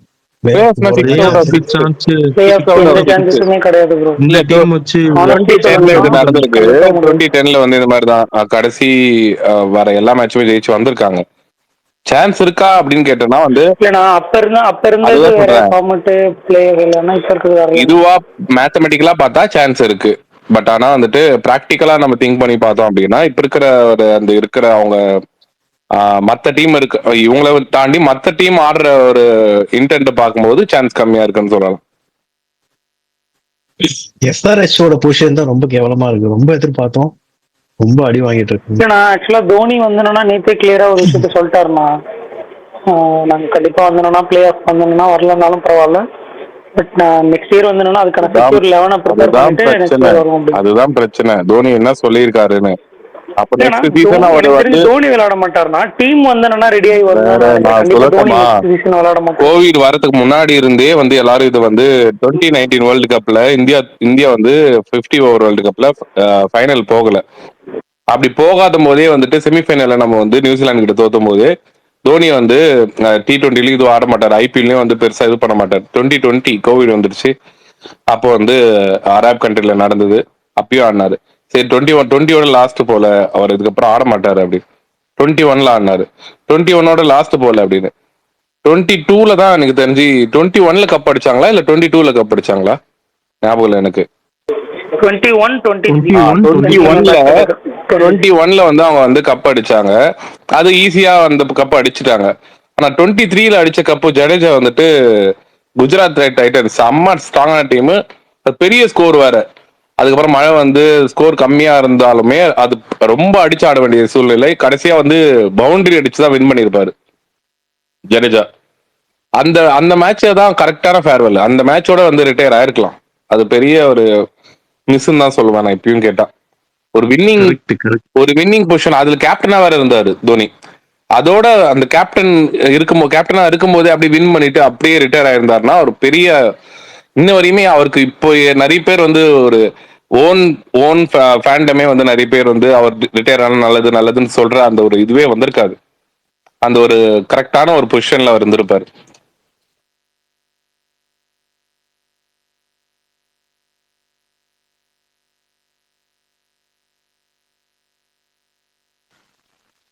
சுகுமாரண்ணா அந்த வட்டம் பாத்தீங்களா, ஆர்ஆர் வழக்கம் போல சூப்பரா ஸ்டார்ட் பண்ணாங்க. அதுக்கப்புறம் மறுபடியும் அடி வாங்கி கீழே இல்லப்பா போயிட்டாங்க. அவங்க எப்பவுமே ஆர்ஆர் அந்த 2 மேட்ச் பெரிய சோக்பா அவன் பண்ணது. எட்மேயர் வந்து சரியான ஒரு தோப்பு. பெரிய எட்மேயர் வந்து ஒரு பினிஷர் தான். நல்ல ஒரு பினிஷர் எல்லாருக்கும் தெரியும். ஆனா அவங்க டீமே பினிஷ் பண்ணி விட்டாரு 2 மேட்சா. நல்ல பவர் ஹிட்டரு. ஆனா ஏன் வந்து அவரு அந்த 2 மேட்சுமே அடிக்க ட்ரை பண்ணல அப்படின்னு தெரியல. சூப்பர் ஓவர்லயுமே வந்து எட்மேயர் பண்ண தப்பு. எட்மேயர் வந்து சரியா ஆடல. அதே மாதிரி நேத்து மேட்ச்ல அழகா ஜெயிச்சிருக்கலாம். எட்மேயர் வந்து ஒரு ஒரு ஒரு எப்படி சொல்றது, ஒரு டொமஸ்டிக் பிளேயர் கிடையாது, அவர் இன்டர்நேஷனல் பிளேயர். நிறைய மேட்ச் வந்து வின் பண்ணி கொடுத்திருக்க ஒரு பிளேயரு. ஜெயிச்சு நம்ம அதுக்கு ரொம்ப ரன்ன பால் ஒரு 2 ரன் 3 ரன் எக்ஸ்ட்ரா இருக்கு அப்படின்னும் போது வந்து கடைசி பால்ல ஹிட் பண்ணியிருந்தா கூட 6 போகும். அப்படி இருக்கும்போது வந்து அவர் வந்து அந்த மாதிரி ஒரு ஆடினது எட்மேயர் தான் பெரிய ஒரு இது சொல்லலாம். இல்லண்ணா சூப்பர் ஓவர்ல அவங்க அனுப்பியிருக்கவே கூடாதுண்ணா, ரொம்ப தப்பு. அண்ணா அது சூப்பர் ஓவர் போனது பாத்தீங்கன்னா டெல்லி கூட துருவ் ஜுரேல் வந்து ஹெட்மயர் வந்து 2க்கு புஷ் பண்ணுவார். ஆனா துருவ் ஜுரேல் வரமாட்டான் ஸ்டார்க் ஓவர்ல. கரெக்ட். எட்மேயர் வந்துட்டு அந்த விஷயத்துலயுமே ரன் அவுட் பண்ணது வந்து அந்த டீம் ஆல் அவுட் ஆயிட்டாங்க. ஒரு பால் வந்து அவங்க கடைசியில வந்து ஆடவே இல்லை. அந்த ஒரு பால்ல 6 அடிச்சிருக்கலாம், இன்னும் ரன் எக்ஸ்ட்ரா வந்திருக்கலாம், ஜெயிச்சிருக்கலாம், என்ன வேணா நடந்திருக்கலாம். ஹெட்மேயர் வந்து அது ஃபார்ம்ல இருக்கிற பிளேயர் தான் வந்துட்டு அந்த மேட்ச்ல ஃபார்ம்ல இருந்தது நிதிஷ் ராணா அப்படின்னும் போது வந்துட்டு சாரி அவங்க அவங்க யார் ஃபார்ம்ல இருந்தாங்க அந்த மேட்ச்ல வந்துட்டு ஜெய்ஸ்வாலும் ஃபார்ம்ல இருந்தா, ஜெய்ஸ்வால் இருந்தா, அதுக்கப்புறம் நிதிஷ் ராணா 2 பேரையுமே வந்து ஏன் வந்து அந்த மேட்ச்ல வந்து அவங்க இறக்கல அப்படின்னு எனக்கு அன்னைக்கு நான் யோசிச்சுட்டு இருந்தேன். ஏன் வந்து இந்த மாதிரி பண்ணல, ஏன் வந்து பராக்லாம் வந்து ஆடுறான் அப்படின்ற மாதிரி எனக்கு வந்து யோசனை. கேப்டனா இருந்தா அதே டிசிஷன் எடுத்துடலாமா அப்படின்னு. ஆமா ஆமா, பராக் அந்த நேரம் வந்திருக்க கூடாது, ஜெய்ஸ்வால் அனுப்பிச்சிருக்கணும். ஜெய்ஸ்வாலும் ஹெட்மயர் இல்லாட்டா நிதிஷ் ராணா அந்த காம்போ தான் கரெக்டா இருக்கும். ஜெய்ஸ்வால் வந்து நல்ல ஒரு ஹிட்டிங் கேப்பபிலிட்டி இருக்குப்பா. 6 டைமிங் பண்ணி அடிக்கிற பிளேயரு. நீ யார்கர் போட்டாலும் வந்து அதை கரெக்டா கிளியர் பண்ணக்கூடிய பிளேயர் ஜெய்ஸ்வால் வந்து. எல்லா டைப் ஆஃப் இதுவுமே வந்து ஏன்னா அவர் ஜெய்ஸ்வால் பொறுத்தவரைக்கும் ஃபார்முக்கு வந்துட்டா ஜெய்ஸ்வாலோட அந்த கன்சிஸ்டன்சி வந்து ரொம்ப அதிகமா இருக்கும். நல்ல பிளேயரை வந்து அவங்க ஆட விடாம பண்ணது. அவங்க நல்லா திரும்பி சோக் ஆக ஆரம்பிச்சிட்டாங்க. எனக்கு தெரிஞ்சு இப்போ டாப் 4ல வந்து யார் வந்து அந்த டாப் 4 பிடிப்பாங்க அப்படின்றதே வந்து டவுட்டா இருக்கு. நிறைய பேர் சொல்றாங்க ஆர்சிபி வந்து டாப் 4ல வருவாங்க அப்படின்னு. எனக்கு என்னமோ வந்து அந்த ஒரு மேட்ச் வந்து அவங்க பெரிய லெவல்ல 49 ரெக்கார்டை வந்து அவங்க இது பண்ண பிரேக் பண்ண பார்த்தாங்க. அதுலயே எனக்கு வந்து பெரிய அந்த ரொம்ப இதுவாயிடுச்சு. திரும்பியும் வந்து அவங்க கண்டிப்பா வரமாட்டாங்க போல, ஜெயிக்க மாட்டாங்க போல, மறுபடியும் வந்து அவங்க வேலையை காட்ட ஆரம்பிச்சிட்டாங்க அப்படின்னு.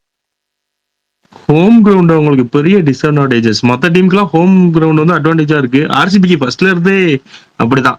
அவங்களுக்கு சேசிங்கும் வராது. ஃபர்ஸ்ட் பேட்டிங் பிடிச்சி ஒரு டார்கெட் ஃபிக்ஸ் பண்ணிடுவாங்க. செகண்ட் பேட்டிங் இன்னிங்ஸ் விளாடுற டீம் சேஸ் பண்ணி வின் பண்ணிட்டு போயிருவாங்க. ஆனா இந்த வட்டம் ஜிடி டிசி இப்பவுமே அவங்க டீம் ஸ்ட்ராங் இல்லதான். பவுலிங் கொஞ்சம் ஸ்ட்ராங் பண்ணிருந்தாங்கனா. இல்ல பவுலிங் ஸ்ட்ராங் பண்ணிருந்தாலுமே ப்ரீவியஸ் சீசனை கம்பேர் கோலி அவுட் ஆயிட்டா இப்பயும் வந்து அவங்க எப்படி இருக்காங்கன்னா, இப்ப கோலி வந்து மிடில் ஆர்டர்ல விக்கெட் விழுந்தா அந்த ஹோல்ட் பண்ணி நிக்கிற கோலி வந்து அவுட் ஆயிட்டா மேட்ச் வந்து அவங்க கொலாப்ஸ் ஆயிடுவாங்க. பட் ஆனால் நான் சீசன் ஆரம்பிக்கிறதுக்கு முன்னாடி நான் ஒரு 4 டீமை ப்ரெடிக்ட் பண்ணேன்னா, ஆன் பேப்பர்ல டிசி சூப்பராக இருந்தானுங்க, எம்ஐ எஸ்ஆர்ஹெச் அப்புறம் வந்து என்னன்னா சிஎஸ்கே 4 ப்ரெடிக்ட் பண்ணேன். எனக்கு தெரிஞ்ச எம்ஐயும் டிசியும் தான் உள்ள வரும்னு நினைக்கிறேன் பிளே ஆஃப்ல. சொல்ல முடியாது. எம்ஐயுமே வந்து இப்போ 2 மேட்சா நல்லா ஆடுறாங்க. அவங்க ஃபர்ஸ்ட்ல இருந்தே அவங்க தோத்த மேட்ச் எல்லாம் பார்த்தோன்னா நல்லா ஃபைட் பண்ணி தான் தோத்துருக்காங்க. அது இது பியூரா வந்து டாப் 4ல இருக்கிறவங்க வந்து நல்லா ரீடைன் பண்ண சான்ஸ் இருக்கு. பாப்போம், அது இன்னும் ஒரு 1 வீக்ல ஒரு கிளாரிட்டி கிடைச்சிடும். இந்த வாரத்துல 3 மேட்ச் இருக்குண்ணா. அந்த 3 மேட்ச் பொறுத்துதான் ஃபைட் இருக்கு. ஏன்னா அடுத்த மேட்ச் எஸ்ஆர்ஹெச், எல்எஸ்ஜி, அதுக்கடுத்து ஆர்ஆர். இந்த 3 எனக்கு எம்ஐ கிட்ட பிடிக்காத ஒரு விஷயம் என்னன்னா, பேட்டிங் ஆர்டர் வந்துட்டு அவங்க வந்து மாத்திட்டே இருக்காங்க. இல்ல நான் சுகுமார் நேத்து கரெக்டா பண்ணாங்க. ஏன்னா வில்ஜாக்ஸ்க்கு வந்து ஸ்பின் கொஞ்சம் கஷ்டம்னா. நீங்க இதுக்கு முன்னாடி பாத்தீங்கன்னாலும் நேத்து சொல்லல, நேத்து வந்து சூரியகுமார் என்ன சொல்றாருன்னா சூரியகுமார் திலக் வருமா அது மாதிரி நான் சொல்றது நேத்து வந்தது கரெக்ட் தான்.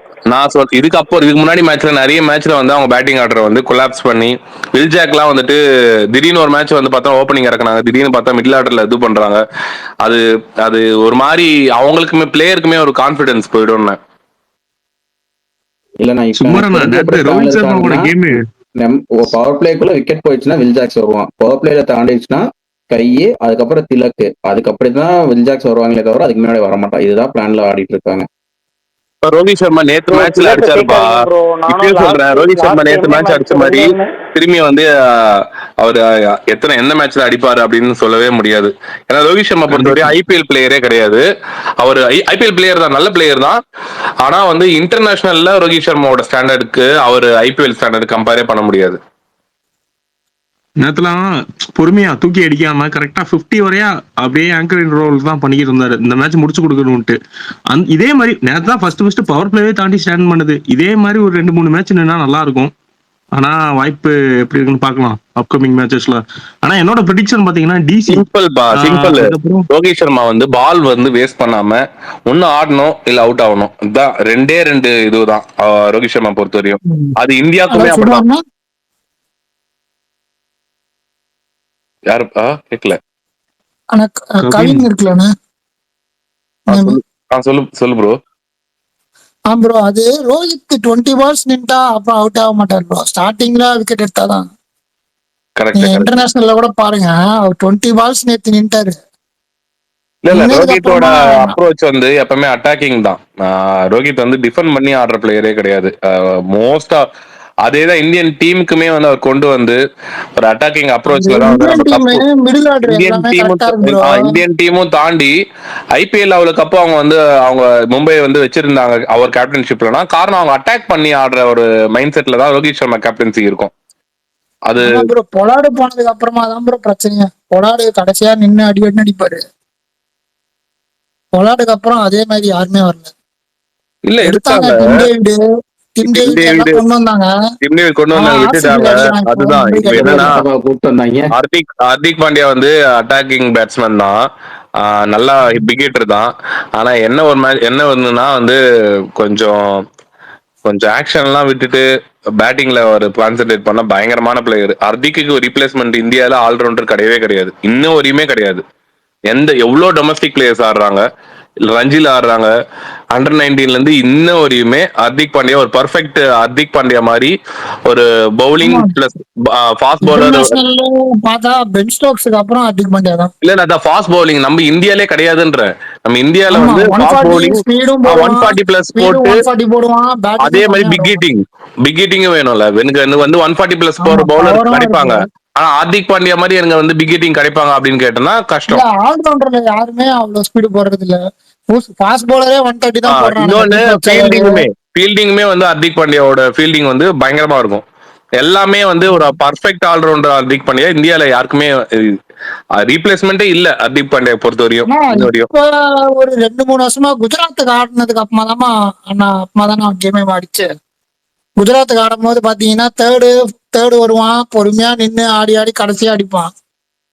அது கேமே மாறிடுச்சு. வந்து இந்தியா டீமும் அப்படிதான் ஆடுறான் இப்போ.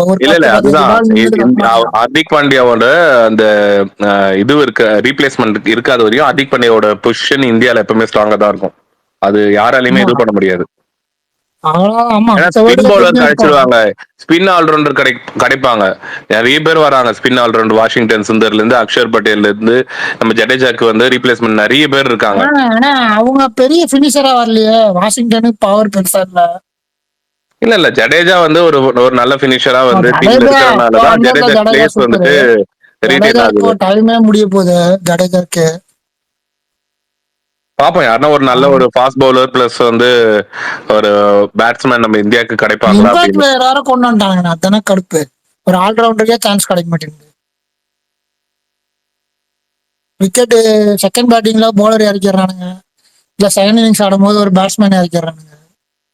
இப்ப வாஷிங்டன்ல அதான் சான்ஸே கிடைக்க மாட்டேங்குது. அந்த இம்பாக்ட் ரூல் வந்து எனக்குமே பிடிக்கல. அது என்னமோ வந்து கிரிக்கெட்டே வந்து இது பண்ண மாதிரி ஆயிடுச்சு.